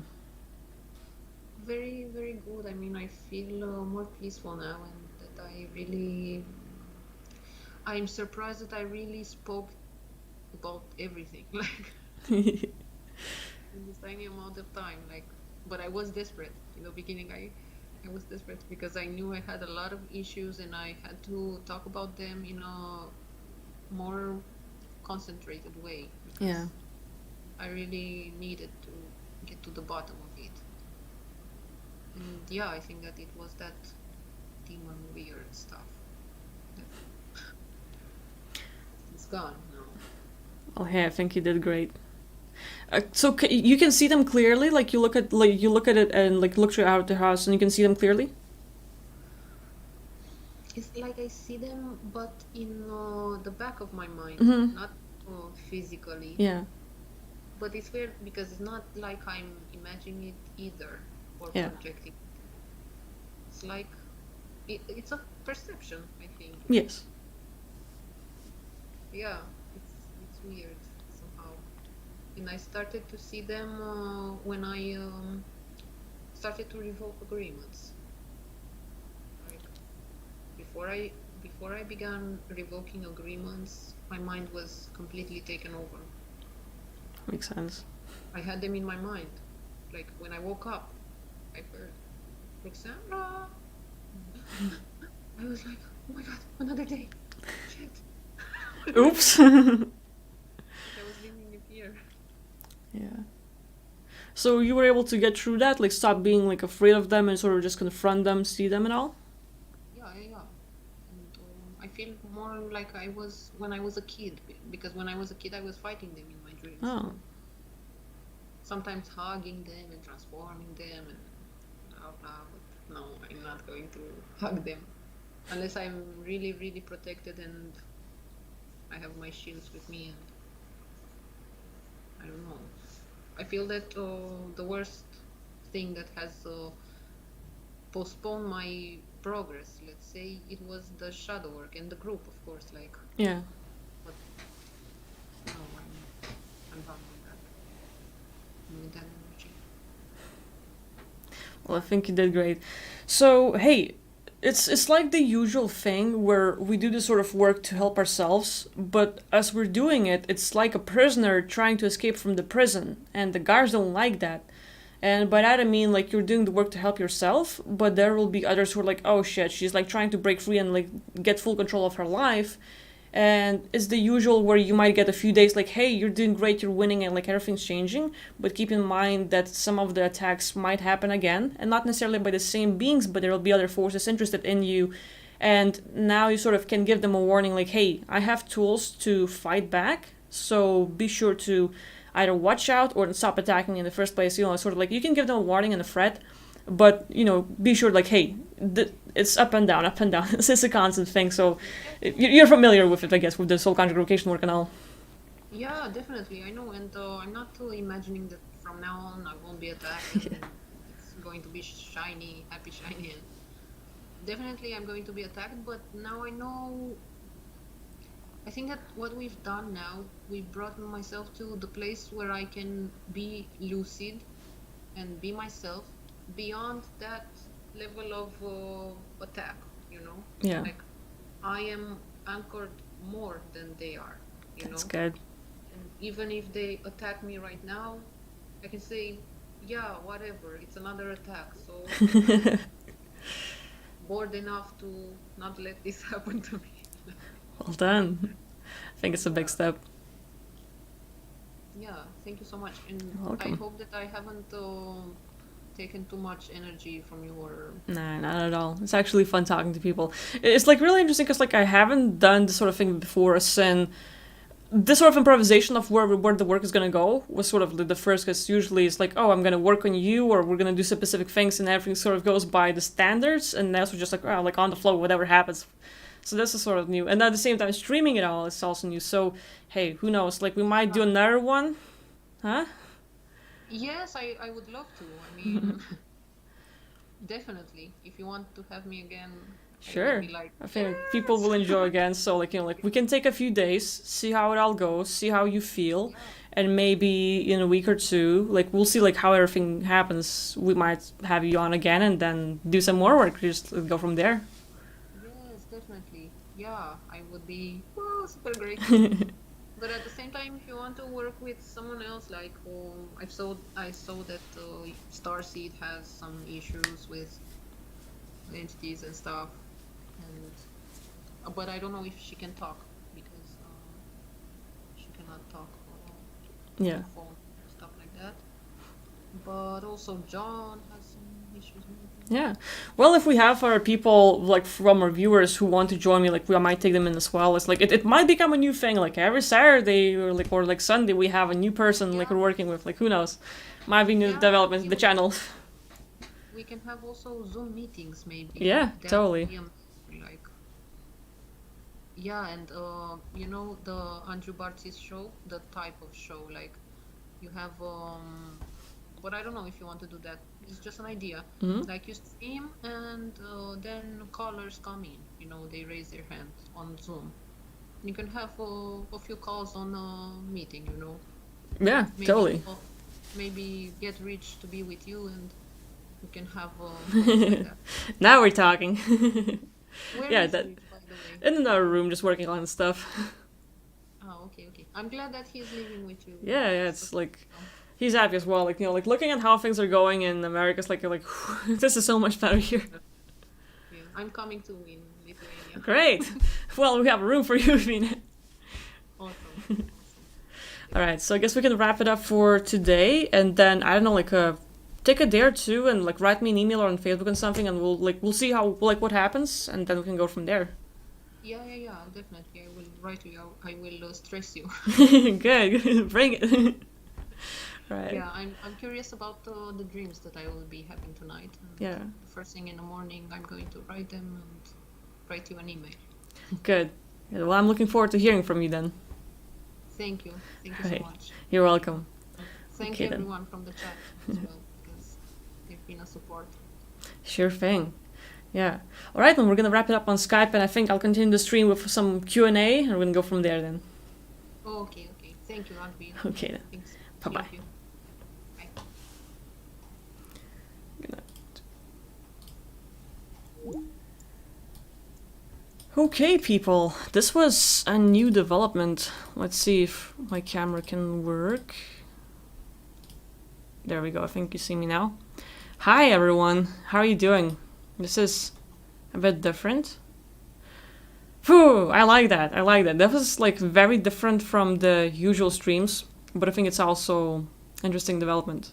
Like I was sort of like thinking about just doing soul congregation work from what I heard, but just by talking to you, Roxanne, like Cosmos, it was just sort of like amazing where that took us. Like just doing like okay, like exploring your issues and going from things that happen in your life and moving on to like, hey, that was something deeper, like some entities causing all the shit.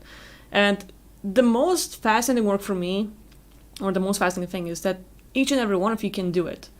Like I might work on removing some of your issues, but for me, the amazing process is if I can just be there to guide you and just show how each and every one of you can do the sort of work on yourself. And this is like amazing. Like Roxana, you did like great with removing all those entities and like just taking care of them. You have visuals, you have all the abilities. You're awesome. You did great. So yeah, I love that. I love seeing people win and just sort of like take care of their own stuff. And wow, that was interesting. So I'll have to sort of look through the comments. Like I wasn't able, or like I was able to, but like my priority was like Cosmos, so we just went from there. But yeah, that's cool. So who would be up for doing this more often? Because like it's sort of like the first time we're doing it, something like this. But I think if we were to try out more of these, it's fun, at least for me.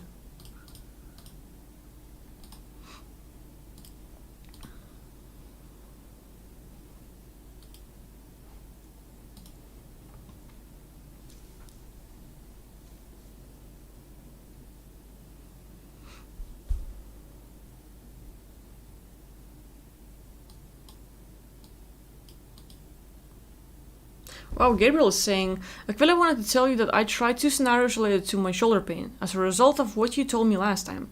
And for that, and for the first time in 3 weeks, the pain started to subside. So I wanted to thank you for all the tools you gave me. I'm so glad. Like, damn, like, I love when people are winning. It's so good. So good. Thank you, Gabriel. I'm glad you're winning.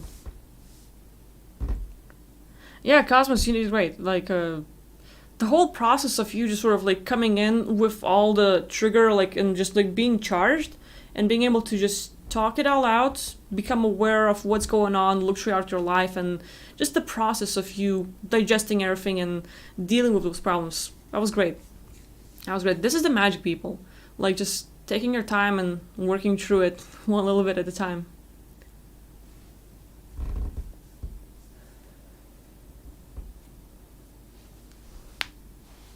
As Derek News Report is saying, I'm new to your channel, but doing live clearings or readings or just seeing what can be healed is always good. It's awesome. Social anxiety and other things. Yep. It's still a thing. Like, something that takes a whole lot of, like, I guess, like, dealing with. Some people are charged from the early age at school and, like, with parents and relatives, but if you just move on, it's just, like, dealing with those little bits and then revealing where you are. Like, I think, like, I used to have social anxiety as well in the past, but it's just been, like, this constant push into, like, out of my comfort zone, actually. Like, being here on YouTube, being live and everything else, and opening up, like, being vulnerable to all of you, as in, judge me all you want, this is me, and just being able to be myself and being happy about it, it's cool. But yeah, like Matthew saying, Cosmos is a legend now. Hell yeah, sure is. So this is cool. Whew. So I'm just gonna chill a little bit and then we'll see if I can answer some of your questions. People, I haven't been reading the chat, so if any of you had questions or something to say, like, type it down. I'm gonna try to respond to you and all. But yeah, we'll see. TD Edition is asking, how can we have information about demonic links like Cosmos had? Well, here's the thing, like, Cosmos, it would be great if you would share, how did you get those, like, links? Like, how did you start understanding, like, these entities and all this stuff, like, what's going on? But from my perspective, it's like, each and every one of us, we have it all the time. It's one of the things is that when we turn on the channel and start listening and start sort of, like, seeing and, like, sort of like, hey, I'm finally perceiving. So one is building up to, like, yourself to where you allow that connection. Like, it's kind of like opening the door for that new communication, because some people, they want to see aliens, they want to see demons, they want to see entities, but deep inside they're afraid. Like, they are scared, like, what if they creep me out, what if they do something to it, what if I don't know how to, like, defend myself? And you might want to see them, but you have this deep fear within, like, what if something happens? And that fear will sort of, like, stop everything, because, like, it's just like, it's gonna block out all the visuals. So, like, you have to, like, sort of look at, is there any fears you have? Is there any, like, limiting beliefs now? Like, what can you do to deal with those, to remove the limits and sort of, like, open up the door, like, hey, I can finally perceive stuff. But at the same time, Cosmos and I can probably tell you more, because, like, question sort of even directed more at her, so we'll see.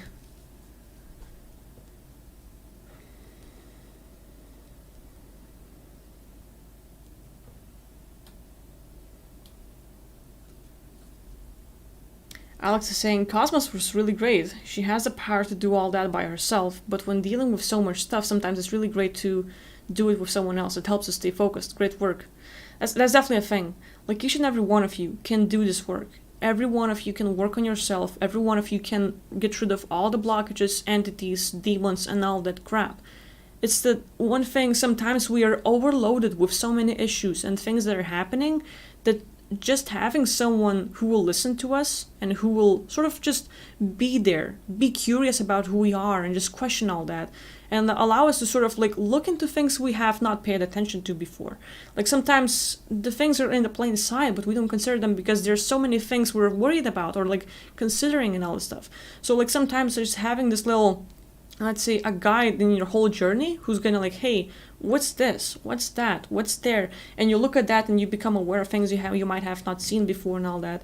It's important. So, like, it's kind of work, like, I don't know, like, one-on-one. It's amazing. All it takes is someone to be there, willing to listen and just being curious.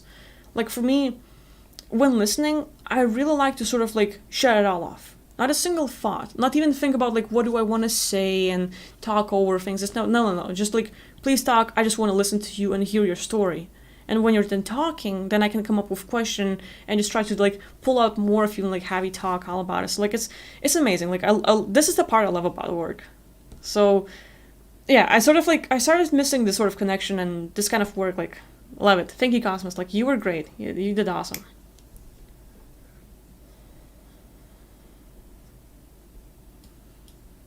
Gabriel, thank you for the donation. Appreciate it.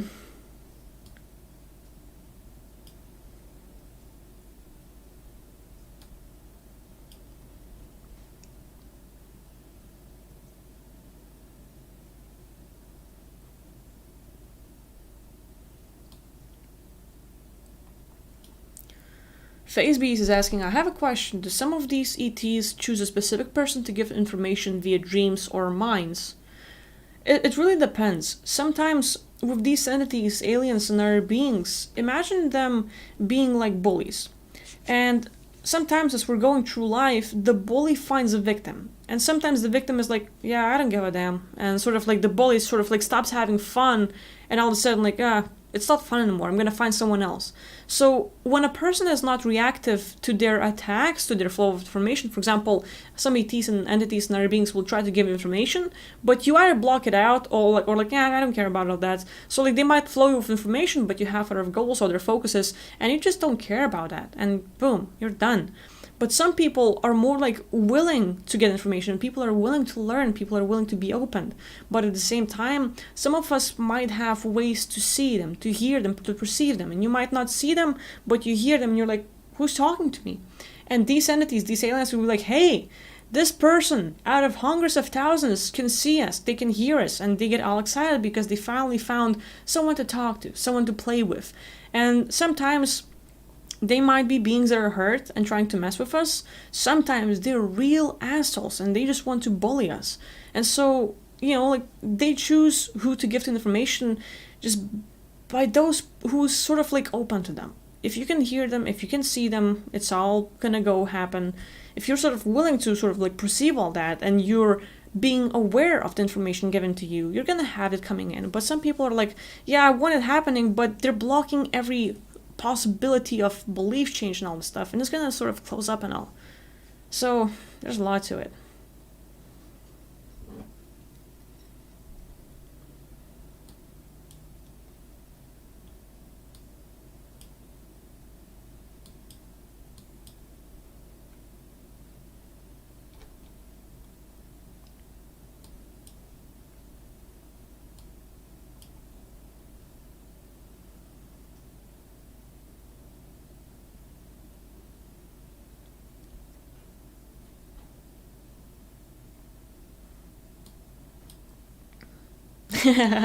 Anna is saying Cosmos United, and you are very powerful beings. Teals one can eat her heart out. There we go. Yeah, it's very interesting because like I have like quite a few people who I've worked with talking about Teals fans, Teals one, and like how they were in their groups working with her, doing the shadow work and all this stuff, and they were targeted by her, like in the meetings and all this stuff. And like there's also a lot of that, like if people talk bad about her, then they're being attacked in their channels. Like like even Cosmos say like how they're like some Tealers like big fans of hers coming at her and just like trying to be nasty. It's like a cult, and there's plenty of those.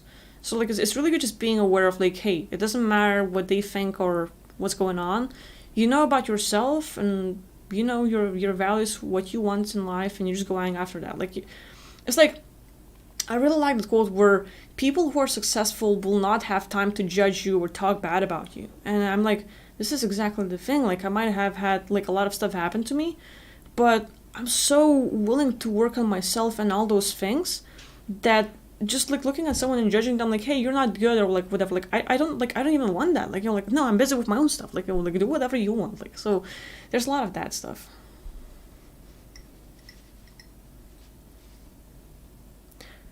Yeah, like it's like this shift, like like opening up one side and sort of like giving that connection and love and kindness, but then it's kind of like haha, like the real version of me, or who knows, maybe the mask, maybe a takeover, maybe some other being talking through her and all this stuff that's actually taking over, and then the nasty stuff shows up. I haven't met her personally, I haven't talked to her, I don't even watch her videos. Like it's weird because I've seen her on a video like a little bit, but I've never watched a video longer than 2 minutes. Like, I just turned on and I'm like, something's weird about this person. Like, I just could not stand the energy, so like, just not my type. And it's weird. Like, it's not like she's a bad person or anything. But for me, just like, I don't know. Like, really sort of like I felt this pushback. I'm like, I'm not gonna work there. But then hearing the stories about this stuff is like, damn, crazy stuff.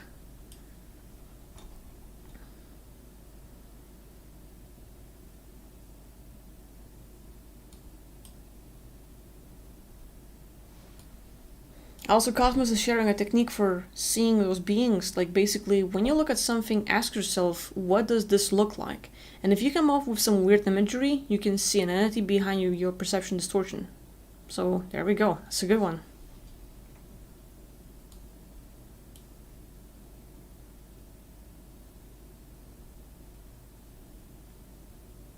Carrie C is saying, I did this kind of meditation, like soul contract removal, but I felt like I resisted halfway through and started doubting myself and fear overtook, so I don't know how much good it did. That's the thing. A lot of times when we're working on ourselves, and it doesn't matter what kind of work you're doing, whether it's the entity removal, whether you're removing soul contracts or doing some other kind of work, whether it's shadow work or whatever else. It's just that like we're starting to work and there's a lot of like removing of the beliefs. You're becoming aware of your issues and other things that are happening in the background. And when that happens, it's like the beings that are like trying to mess with you, they are afraid that they will be found out. They're afraid that like you will be aware of them and what they're doing to you and you're gonna get rid of them. So all of a sudden they start messing with your feelings and you feel like this procrastination comes up. You're working on yourself, you're doing the spiritual work, and all of a sudden you might get calls, you might get sudden interest like, oh yeah, I have to do this thing. Or like I feel like this, or like something happens around the house. And there's like always this like pushback where you're trying to work on yourself, like on something that's really important to you, and at the same time it's just like somewhere in it all there's this stop, there's this blockage, and you just like can't go through it. So like sometimes having someone there with you to listen, to guide, to ask you questions and sort of help you move through the whole process is very helpful, just because now you're sort of held accountable. Now you sort of have someone who's sort of like either holding you by the leash or saying like, hey, come back and do your work, so like having this kind of like a coach or whatever, it's helpful. Because sometimes when we're by ourselves, we might work on ourselves, but at the same time we're like, there's something others, and so we just have like bigger priorities or something else, and we tend up sort of running away from the issue. So it happens. Don't judge yourself. Don't judge yourself. Like it happens. Everyone does that sometimes, and just okay, like I can continue from where I left off next time, or maybe just try out something new. It's okay.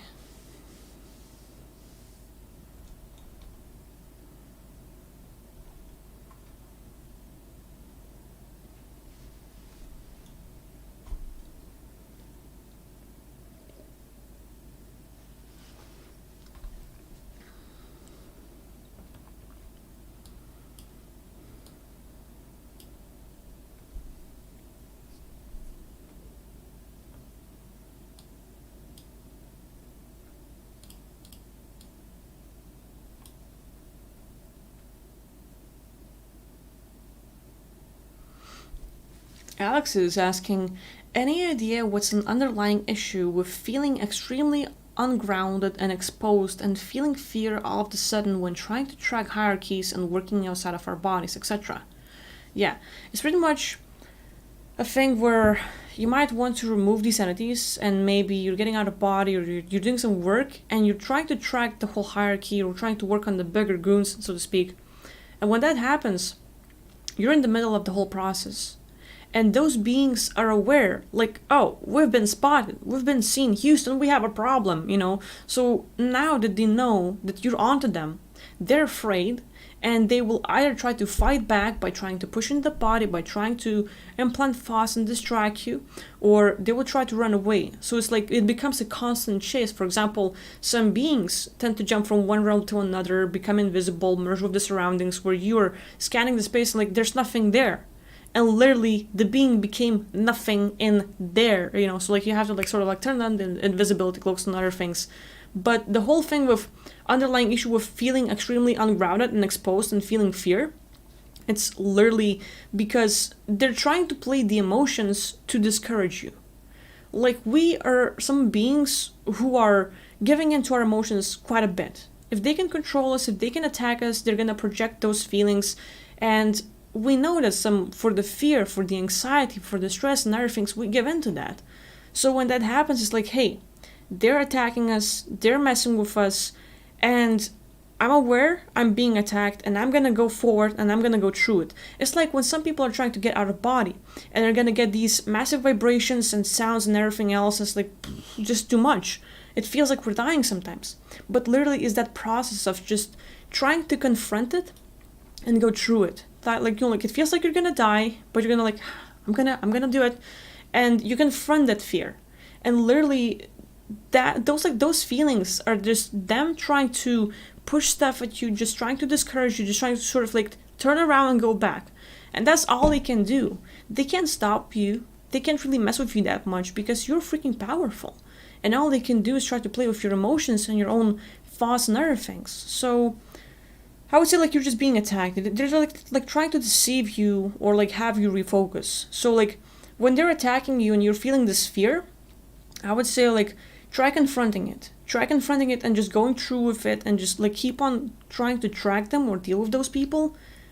And at the same time, what kind of fear like triggers? What are some of the emotions coming up? Because you can also deal with triggered feeling states, and next time this won't happen. So yeah, like Cosmos is saying, making you feel guilty, totally a thing. The guilty, like the fear, it's such a thing. They're playing on us so much. And like even like with Cosmos and like a lot of people have this. A lot of people have this, like for example, you might be in love with someone, and then you're gonna start having dreams with that person you love and admire being with someone else. And literally, they're gonna crush you with that. Because they're not gonna mess with you too much, but they need to show you visuals to crush you, and you wake up all like, fuck this stuff. And you might wake up in fear, you might wake up in anger, but the thing is, they triggered you. And the whole day, you're focused on their projected reality, creating it for them. So it's also like a thing. They're just like trying to play you and all.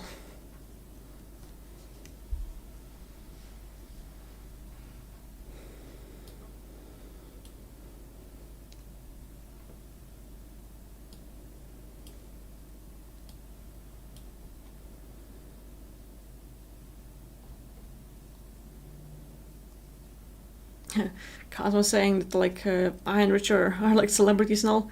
I don't see myself as anyone big or special. Like, I just see myself like as another you. Like, I'm equal, not bigger, not less. We're just like we're just the same people, and I feel like it's just like, hey, I'm aware of this. Look at this, and you can be aware of this too. Sort of like just like whatever I know or can do, absolutely every one of you can do it. So, I'm just like same as you are. And if I can give you what I have, I will.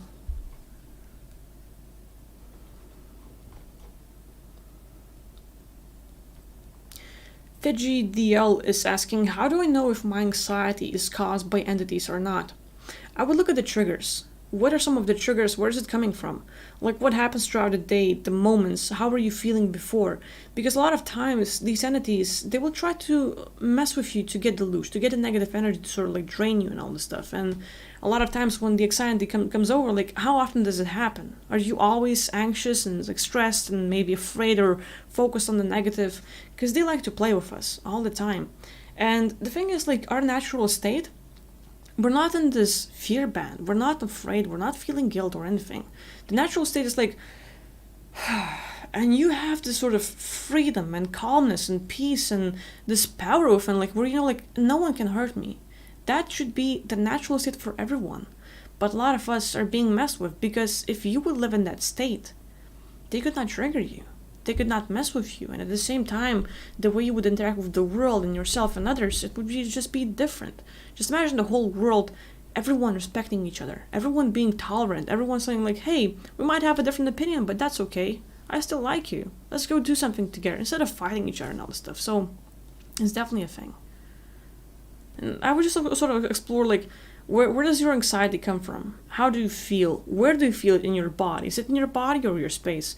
And again, like we did with Cosmos, you could just like try focusing on those things and again, put it in the box. It's just like very interesting because like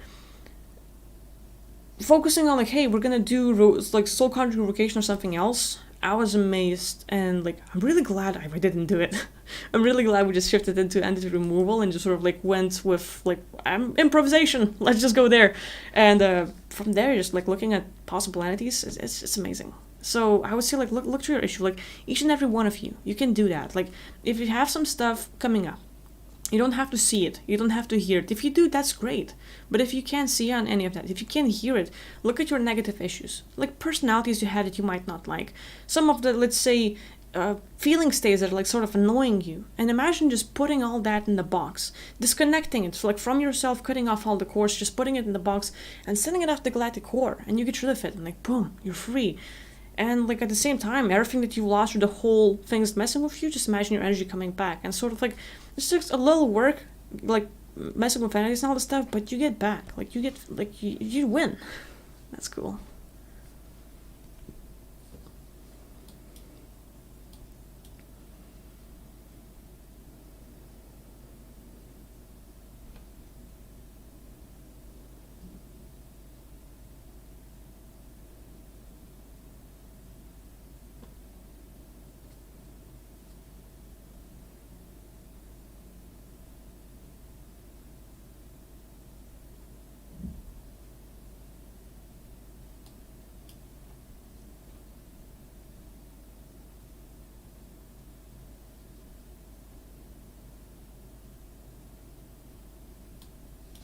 TD Edition is also asking, does meditation or breathing helps to remove the block, or only in soul contract removal?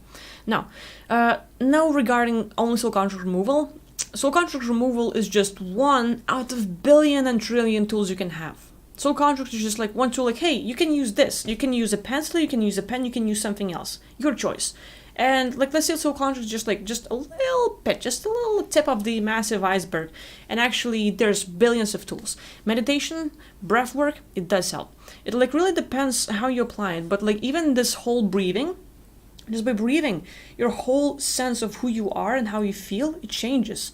It's like you're breathing and all of a sudden you become clear, you become more present, you feel happier, you have like more endorphins in your body, and all of a sudden your being, like your feeling state changes, and that alone changes the vibration around you, and that vibration becomes too hard for some entities to be close to you.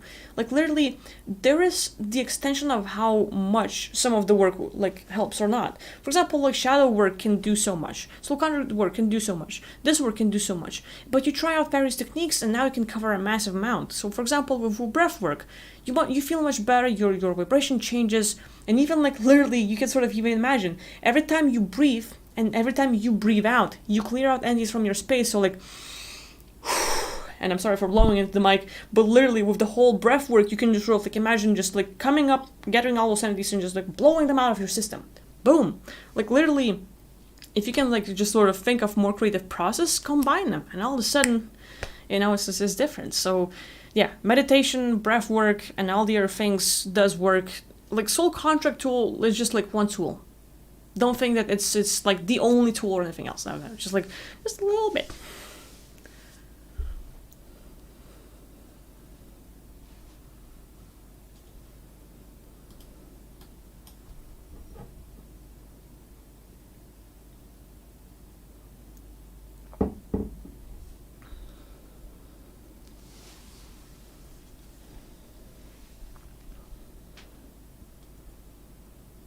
Tristan is asking, what is your advice for protecting yourself before astral travel? Alright, so before astral traveling, you have to define or sort of like be clear, is there something you're afraid of? Is there some troubles you might run in? For example, you're like, you want to do astral travel, but you might be afraid of entities. You might be afraid of like, what if I don't come back? How do I locate myself? Like, how do I move over there?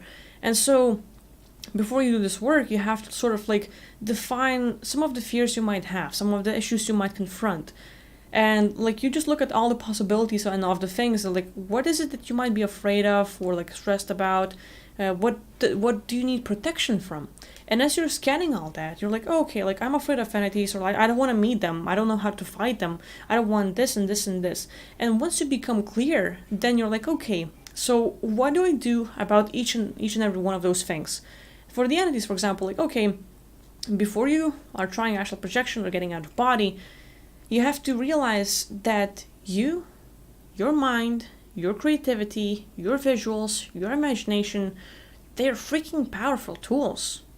Like you don't need a lightsaber because you can create with your imagination just like that. Boom, it's there and you manifest it. So you have to realize how powerful those things are. And some things like, oh, it's just imaginary, it's not real. Well, don't listen to those people. Your imagination is freaking powerful, and there's a reason why some of the establishments are pushing like it's not real. Like, no, it is real.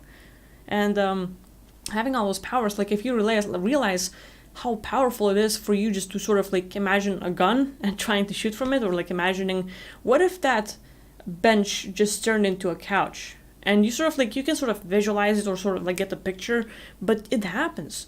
So like just by that, just by practicing turning like flipping images like one person into another, or like let's say if some of you might have watched the Harry Potter movie, in the third one, like the Prisoner of the Azkaban, if that's what it's called, there's a scene where Harry Potter and the whole class, they're learning how, like the protection spell of how to turn their biggest fear into something that's humorous. And they're working with the Professor Lupus, and in the class, there's this closet, and out of the closet comes out like your biggest fear. And what the students do, they confront their fear, they use a spell, and now that fear turns into something funny. So that is a freaking powerful tool. If anything comes out of you, then you can simply like, okay, this thing, this scary thing, is gonna turn into a little puppy. And now this like monster spire turns into fluffy puppy, and you can take care of it and all that stuff. So there's a lot to it. And really depends. Like some like shielding and energy work, maybe sort of like proclaiming your sovereignty and how powerful you are. If you just sort of like have certain fears, I would just like focus on those things that you might encounter that you might not feel comfortable with, and work on those. But just like a lot of tools. It's all up for your creativity, I guess.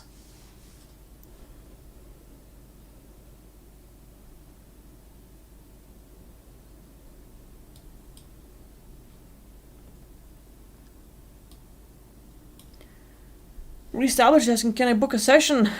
Yeah, I think like I renewed the page on richwest.net, so you can try that. Like, I started doing consultations, but like if you feel like the sort of work is worth something, we could like depends on what kind of session you want, really. Like write me an email and we can talk about it. I need to know what you want, what are your expectations, and all this stuff.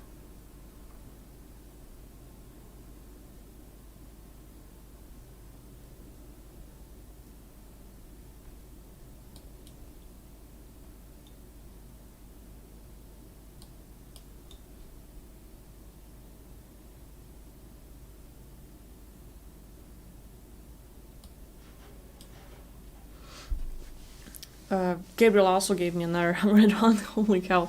Thank you so much. And Tristan is asking, Vida, do you study any astrology or numerology?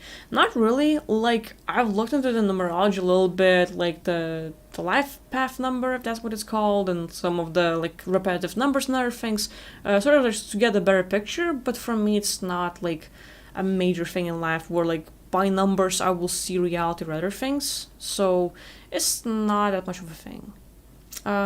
Astrology as well, like I've heard about it, I sort of look at things like, yeah, that's cool, but like I'm not really it's not my focus. I'm not saying it's bad or anything, it's just like I'm focused on different things.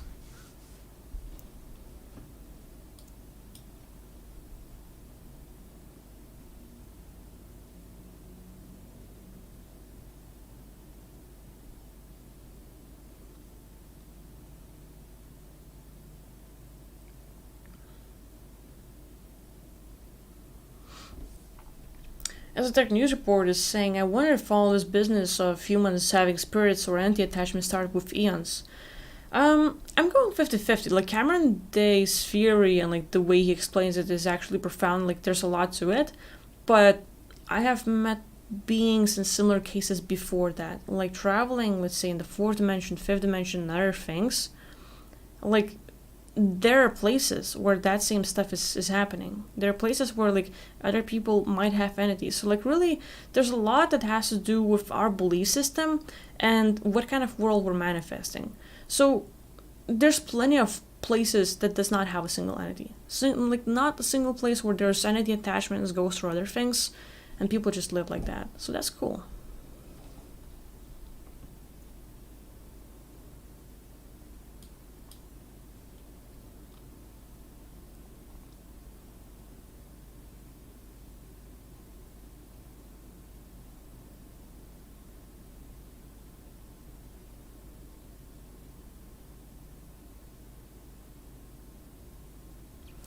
The edition is also asking, like, but you can say that they can only affect our emotions. Well, how about physical sickness? Yeah, I believe that is possible. I believe that is possible because let's say all these entities, they might mess with your emotions, but then again, stressing you out and all the other things, it's part of it. It's part of like how they mess with us, push our buttons and all this stuff. And one of the bigger things is the stress factor. Like experiencing this physical shock where like they might trigger the worst stuff. Or for example, you might lose someone you love. You experience the shocking event where you might have had a great relationship and the next day the person you love the most and have had like a I don't know, like 10-year long relationship, you find out with someone else and you're like fuck, and like it just shocks you. So literally sometimes like that shock alone is like for the body is enough to get sick and all this stuff. There's that, but some people will feel pain. Like there's parts where in our past lives and things that have happened will leave this imprint. It's kind of like cellular memory. Some of those things bleed through. And for example, like let's say if you have hurt yourself in the past and you were like unconscious or knocked out or something else happened, a lot of things in the background will work like a hypnotic command, but at the same time that pain might even transfer where in this life if you hurt yourself the same way it might trigger the same pain.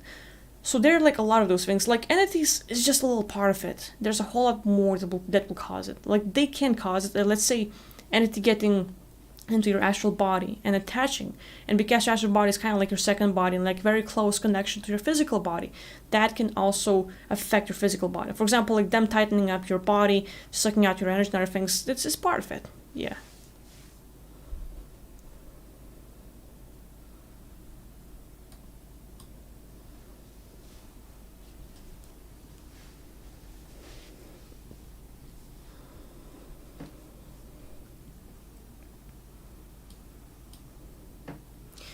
TD Edition is asking if I would channel the good entity live. I don't know, like I don't think I do the channeling here, people.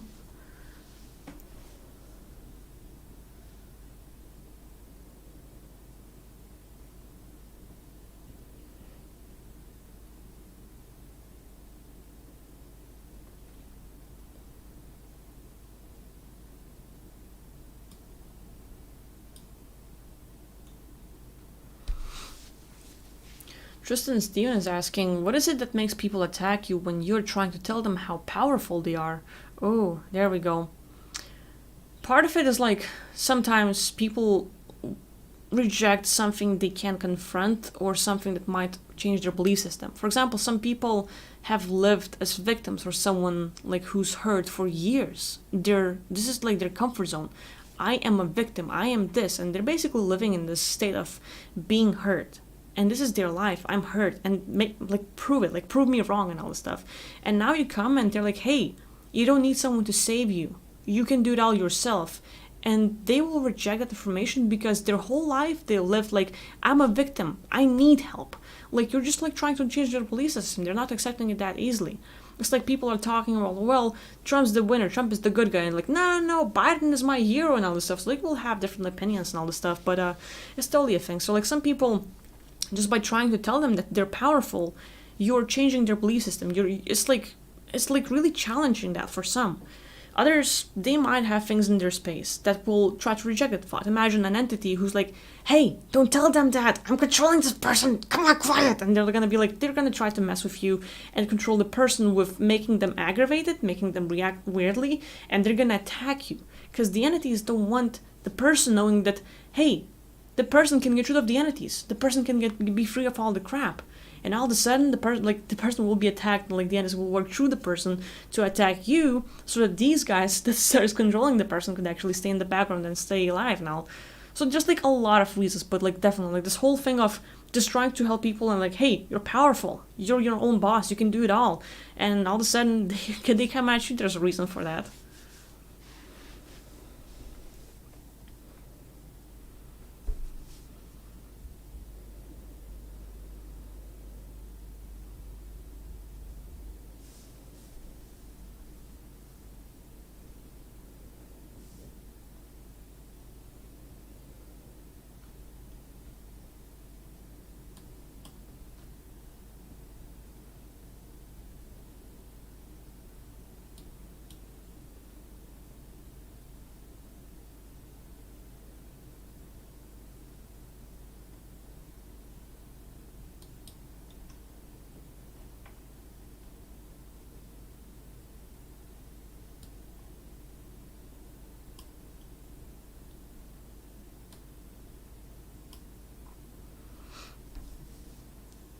Starseed, like saying anyone I ask for help doesn't want to help me or nothing works. One of the things I would try if I were in your shoes is playing with my belief systems. One of the things you're living in the reality with each person that you've tried to work with, where you ask for their help and they either reject it or they're walked back or they started ignoring you, or people that have helped you have seen no results. You have experienced that countless of times. And because of that, you're developing a system, nothing works. Nothing works. People will leave me alone, people will disappear, people will start ignoring me, and even if they work on me, nothing will work. I would say try living a whole week only by everything is working. All the single things people are doing, like removing entities here and there, it's working. Like literally, it's part of like law of attraction, it's part of creating your whole new life. Like forget the old, forget fixing things, start living new life right here, right now. And literally you're changing your vibration, you're changing your reality, and literally you're shifting into a whole different timeline where, hey, it's working. All the things people have done to you in the past, it's finally working. And all of a sudden, all the crap, boom, gone. So I would say like trying to challenge the belief system you have and the experience you have been living in for so long, and literally you change yourself. Like from now on, every single thing is working for me. I'm powerful. Every single good thought manifests right away. Every single good thing people have done for me in the past is taking its affections, and now I'm seeing things like resolve where I see clearly. I'm free. I'm powerful. And don't even add I don't have entities, because if you don't have entities, it means you've had them and it's gonna come at you anyway. So like try to create a reality where there is no negatives or no don'ts or no's or whatever.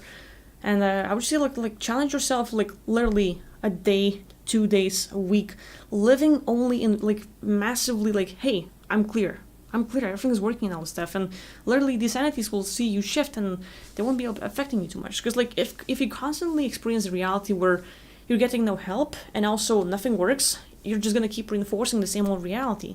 And now when the person comes trying to help you, you're still focusing on nothing works. And so you're expecting help, but it's kind of like trying to buy a ticket and you're like, yeah, I'm gonna win 1 million, sure, And it's like not believing in even in the process. So like there's a part with trying to shift the reality and even like manifesting the work yourself. That'd be a part of like what I would do in your shoes for a little bit at least, see if that works.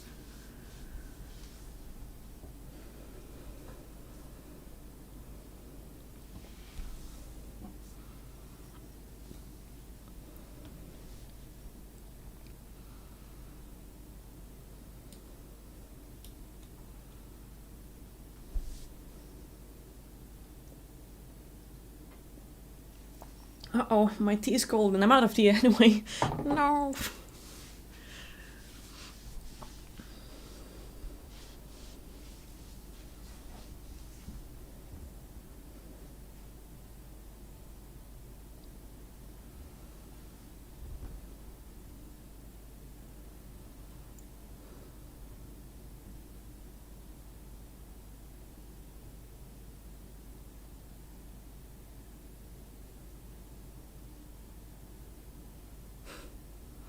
Esoteric News Report is saying a big problem nowadays is people are being influenced. Their mental thoughts are not even their own.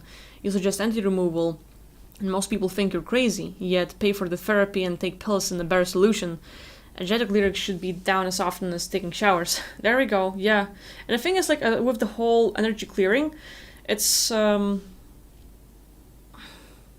practice. Every one of you can do it. Like, you don't need someone else doing it for you. Literally. It's just like believing in yourself. Like the big part is like you might have like tried working on yourself and you have not seen results yet, and you're kind of like disappointed, like, yeah, that doesn't work. I need someone else who's more powerful than me. But the thing is, I'm not more powerful than you. We're equal. I'm not better than you. We're equal. I'm not a star, not a celebrity, not someone better. No, I'm the same. I'm no different. I've been through all this stuff, and I think like just realizing that like, hey, you can do it too. You're freaking powerful, and like all that. It's a lot. It takes a lot of practice, but each and every one of you can do that sort of work.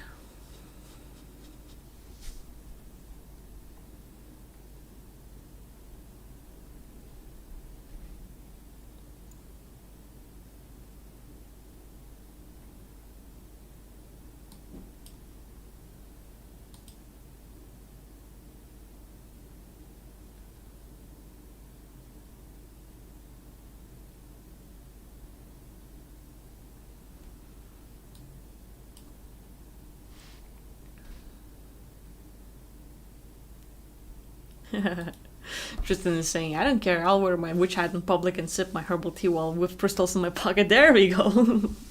That's perfect.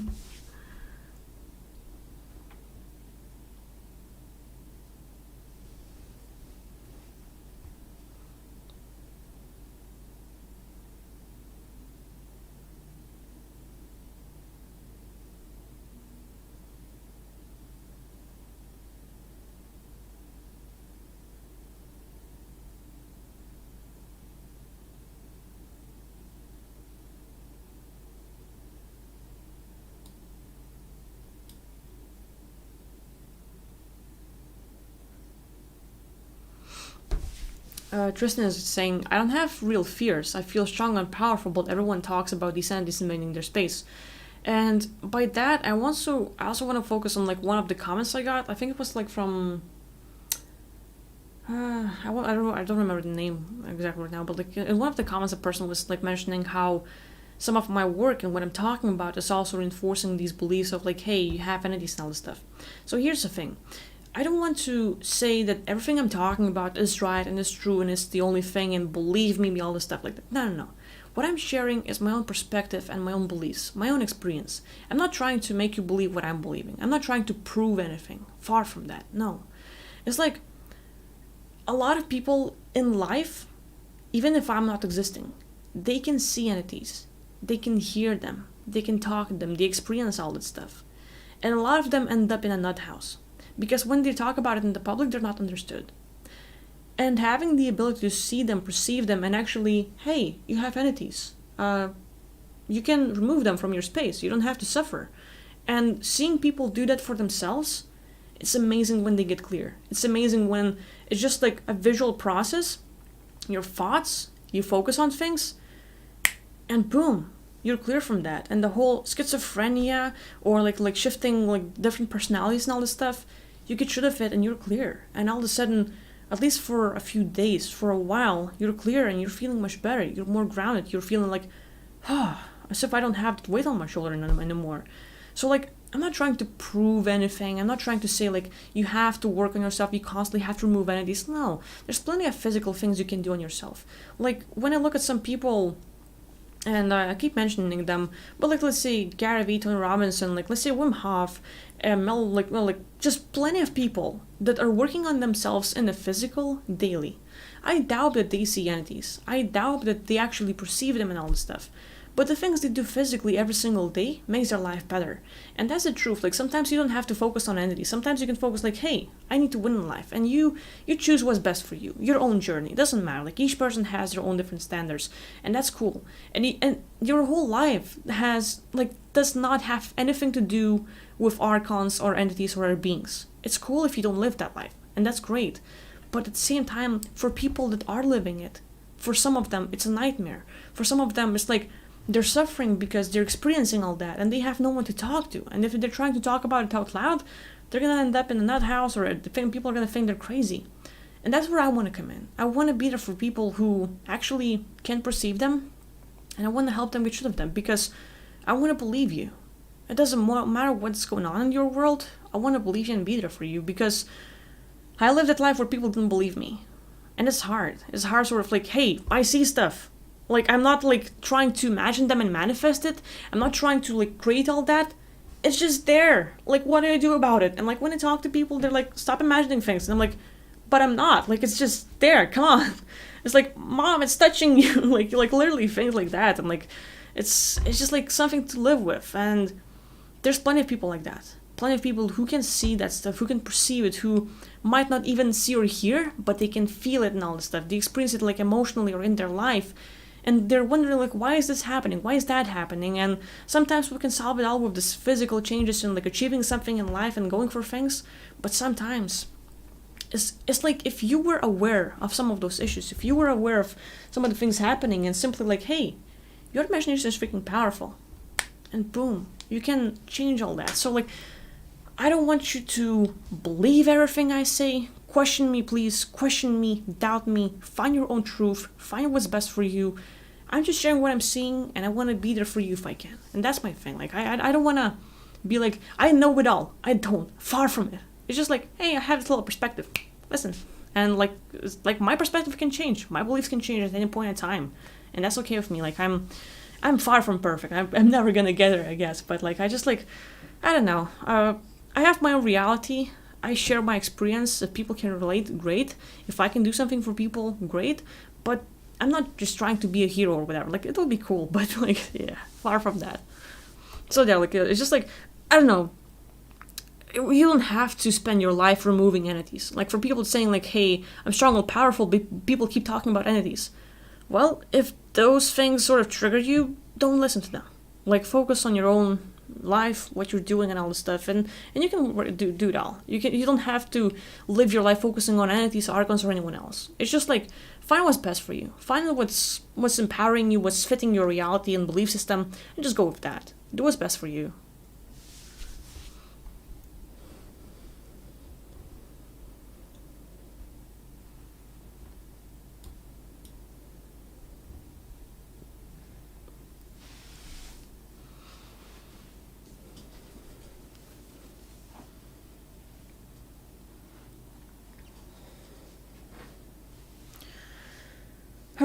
Danny's saying, do you believe the people who are enlightened on what to look out for will be fine when they transition?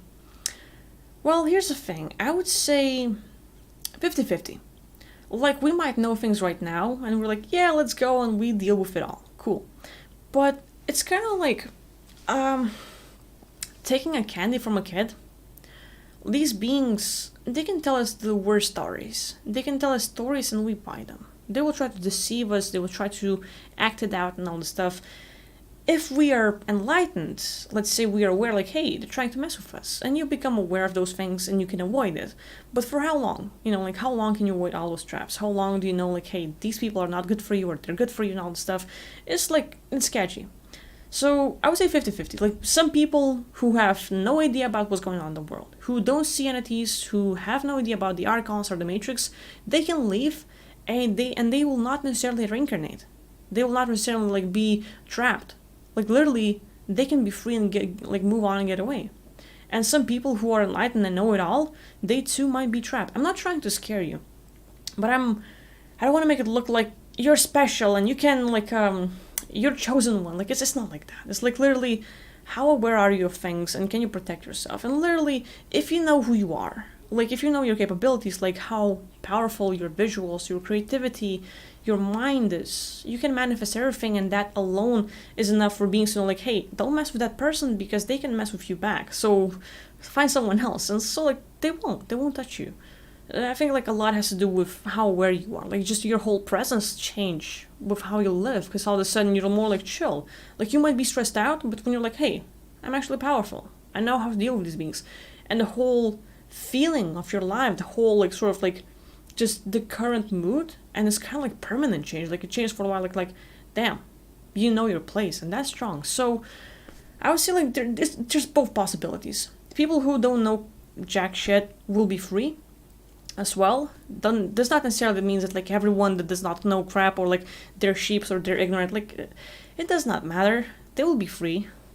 Not necessarily will just say like they're gonna be trapped. Like you can always sort of like fight for yourself, do whatever you want, and like literally choose your own like reality. Like people even that don't know anything and they're just living their life and they're happy with where they are, literally if they're just daydreaming, and literally they can die and appear in the world that they've created. So there's a lot to it.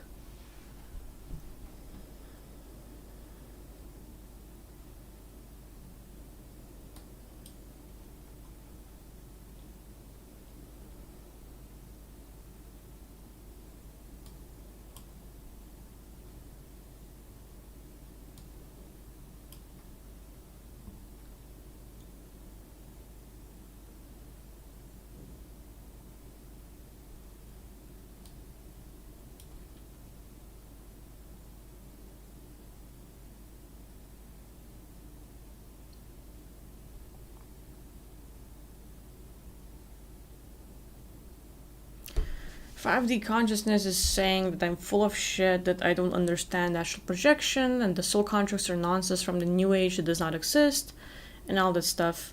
I'm glad you have a different opinion, person. It's really good. So here's the thing, the way I see soul contracts, it's literally, it's a decision. It's like, you make a thing, like, you look at reality the way it is, and you're like, yeah, that's how I see it. You make a decision, you have a belief system, and that's your agreement. It's like more of the energy sharing. And so it's not the material, it's not like you sign something. No. It's literally energetic. And so, like, in your past, for example, in some of the past lives, you have a lover. You have a lover, and you're like, hey, I want to be with you all the time. Like, you're the best thing that's ever happened to me, and I love you so much. I want to live with you forever. And you make a decision, like, yeah. And, like, two people make a decision, and they decide, like, we're going to live forever. But the forever passes. Billion years passes, and you're like, I want to explore. I want to find something new. But you made a decision in the past that all of a sudden, two people who love each other, you want to do something else for a while. And that's the energy. Like, you don't sign an agreement like, we're going to live forever. No, it's a decision. You're like, hey, I decided that I'm going to break our agreement and I want to move on and do my stuff. And you just go and do your stuff. There's no signature. You don't need to have to revoke anything. And so these agreements that we're talking about, it's not the stuff you design. Of course, on the 3D, here on Earth, for example, there's a lot of the signatures. There's a lot of the, like, yeah, I agree stuff. But it's simple decision. It's simple decision and point of view and your beliefs. So I would say, like, yeah, like, it's okay if you judging me. But I believe that judgment might come from your own insecurities, or you're simply mad that I'm not talking about the things you're talking about. And then that's okay. I'm glad, like, people have different opinions, and, everything I'm seeing is my own perspective. It does not mean that everything I'm saying is the truth, is the only thing that's there. It's just like, hey, I see soul contracts as decisions, as belief system territories, and as a consciousness, when we look at something, we believe that it's that way it is, and then those beliefs can change all the time.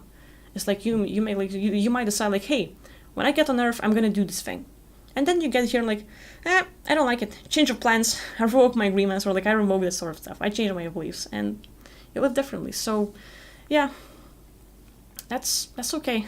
I'm really glad that, like, there are people who might see things differently than me.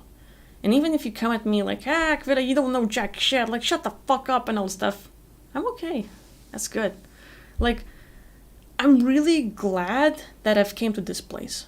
I'm really glad that I came to this place, and I've learned to not dwell on these things. Like, in the past, or let's say maybe a year ago, I would be like, fuck, man, what do I do about this comment? But now it's like, that's cool. Like, I don't know, like, the liberation of, like, you have your own beliefs, I have my own beliefs, and I might necessarily be right about everything. I don't think I'm right. I'm just sharing what I am experiencing, and those experiences always change. And I sort of, like, adjust my whole beliefs about from what I experience. So there's that.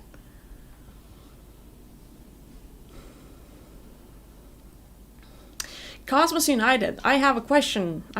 So the session we did in the beginning of the whole video, would it be okay with you if I uploaded it as a separate video, like separate from the Q&A? But would it be okay if I uploaded the whole process as a video, like just like everything we did, or like you would actually pass on that?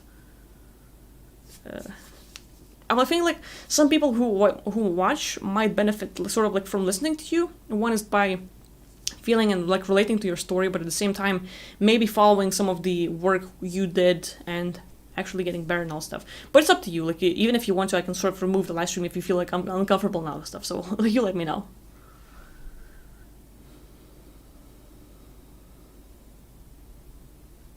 Sure. Okay. Thank you.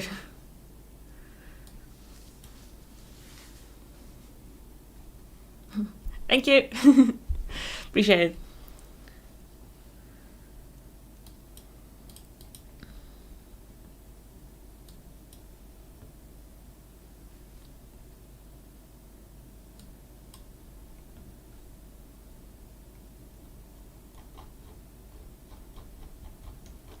So I'm still scrolling through the questions and everything else.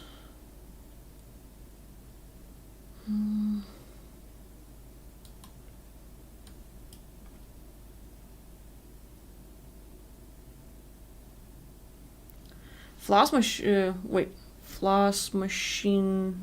Yeah, Floss Machine is asking, is our home even real? I think we meant to be outside, always exploring, right? Yeah, the way I see it, like calling the place home, it's not like there is only one space. Like, oh, my home is there. My name is this. My like that. It's like putting labels again. The way I would see it, like let's say, like every one of us is a starseed. Like everyone has tons of names from the past lives. The home is more of a place that you might have lived in recently and the last few billion years, for example, maybe trillions and all that stuff. And the place that you find like more like, it's a great place to live in, is someone to relate to, it's like a real place for like this, I don't know, like rehab, relaxing, and just feeling like the best place to be at for a while. So it's like we can have tons of homes. And we can be in a specific place and just relax and enjoy ourselves, but then we decide to move on and like we do things differently.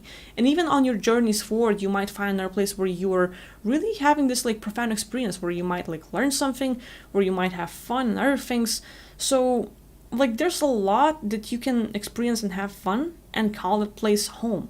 And when we come here, it's more like this place for a lot of people sucks. These places for a lot of people like, like I don't know, like I just like feel like an alien here. I just can't find anyone to relate to.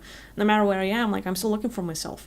And we're like longing for the place we have never been in.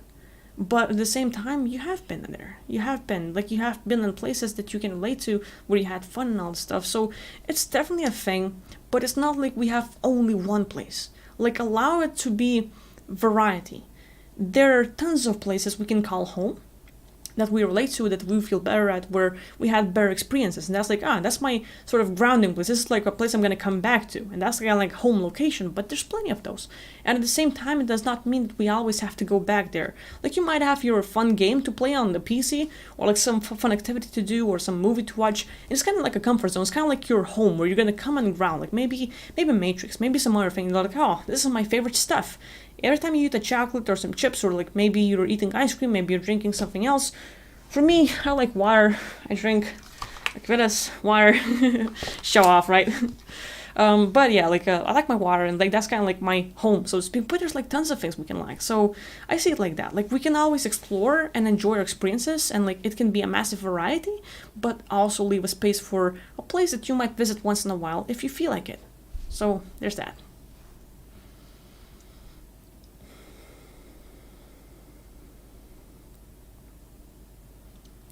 Cosmo saying, I feel home here in this live stream. This is like, I feel the same thing. Like having so many people like who are alike, who are like a family. Like it's so cool here. I don't know, like I'm really glad that I meet people like you and I have a chance. Like just like sort of like having a platform for people like you. Like this massive family. I don't see myself as like a leader or someone big or anything. Like no, I'm seeing as just one of you. Just like a group of people who like each other and all this stuff, and like it's cool. What's the pH? pH here, I think it's let's see. It was shown somewhere. Come on. I think I have another bottle that will show the pH. Wait, that's carbonated. I have one that's still, and then one's carbonated. I think it was like, yeah, pH 8. There we go. Wait, where's the camera? Come on.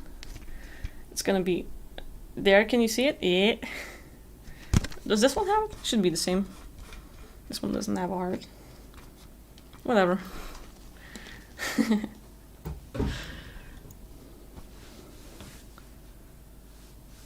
thirsty though. Sorry, people.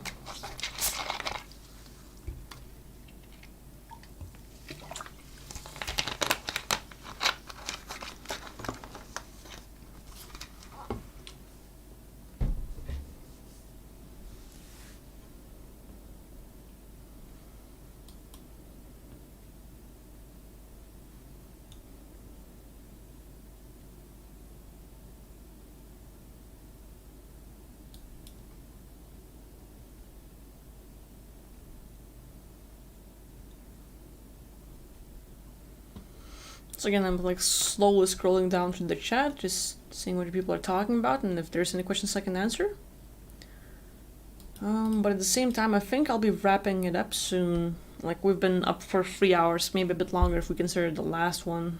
But yeah, Hey people, it's been a blast. Like Cosmos United, thank you for showing up. Thank you for being brave and being on this channel and talking about your issues so openly and like being a great example. Like a lot of people might go through that and it's just crazy. So yeah. I'm also seeing Cosmos sent me an email. I mean like you sent the link and funny enough, my like Streamlabs doesn't catch it, but I think you've sent me the link with that info. I'm just gonna scan quickly if I can see your link or art. Yeah, there we go, there we go, there we go. I think it's the one.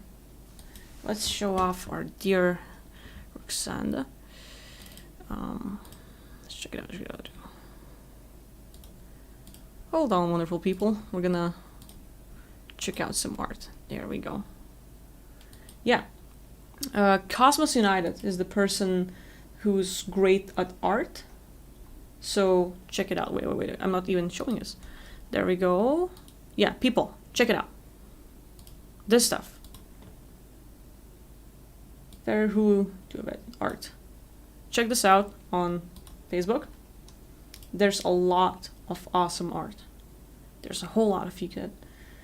It's just amazing. I really love this one. This is a good one. There we go.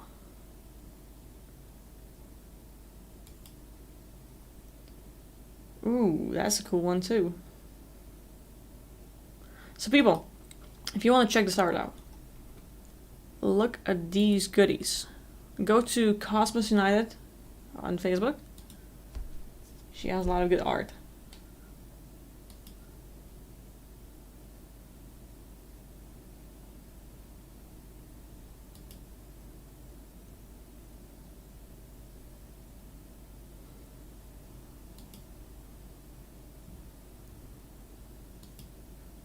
It's good stuff. I like it. Those two. Like damn, these things like love it. On the planets like this, like it's really funny because like I've been on places like that. It's like just like tons of crystals and mountains and massive locations. It does remind me of Mass Effect a little bit. I like that.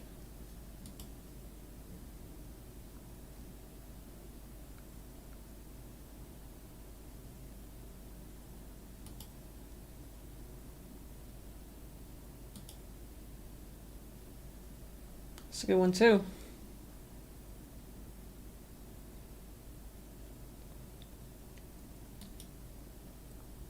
So people, this is the art of the Cosmos United. Be sure to check out her links, check out her art, follow her and support her.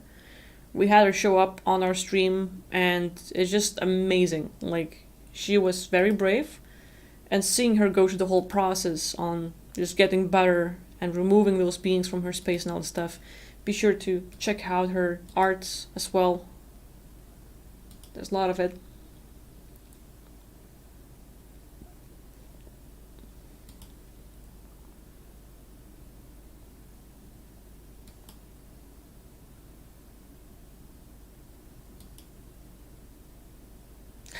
This reminds me of like literally like flying on like out of body and like various spaces and this is like exactly how it looks like sometimes.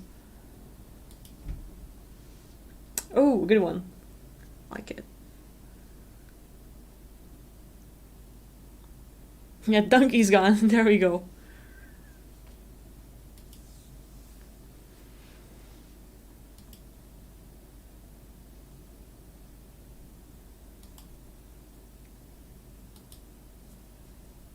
Good one.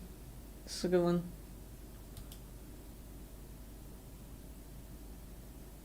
Like it.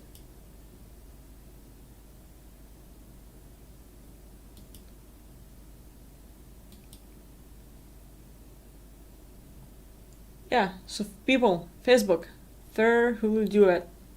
Go, check it out. Support our wonderful viewer here, Cosmos. But yeah, you can find a lot of amazing art. Love this. Heck yeah.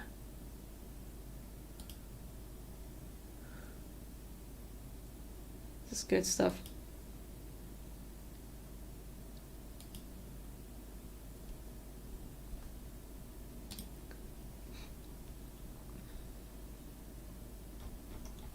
So there it is, people. Awesome art by a viewer. So again, like, check her out. I'm gonna make sure this scene. Cosmonaut, be sure to leave links for people if you want them to see your stuff as well. But yeah, it's amazing art. So be sure to support each other. And if I'm here to like give you a voice or like, hey, people, check it out. Like it's so fun. But yeah, everyone, thank you for gathering here, watching our videos, and Cosmos did great. It's like what we did today, each and every one of you can do. And like it might become a weekly thing. Maybe we were gonna do more of these sessions. So thank you all for joining, for watching, for being here, for supporting what we do, for asking questions, for talking it out and all that. And I'll be seeing you soon in upcoming streams and other videos. So you take care of yourself, and I'll see you next time. Bye-bye.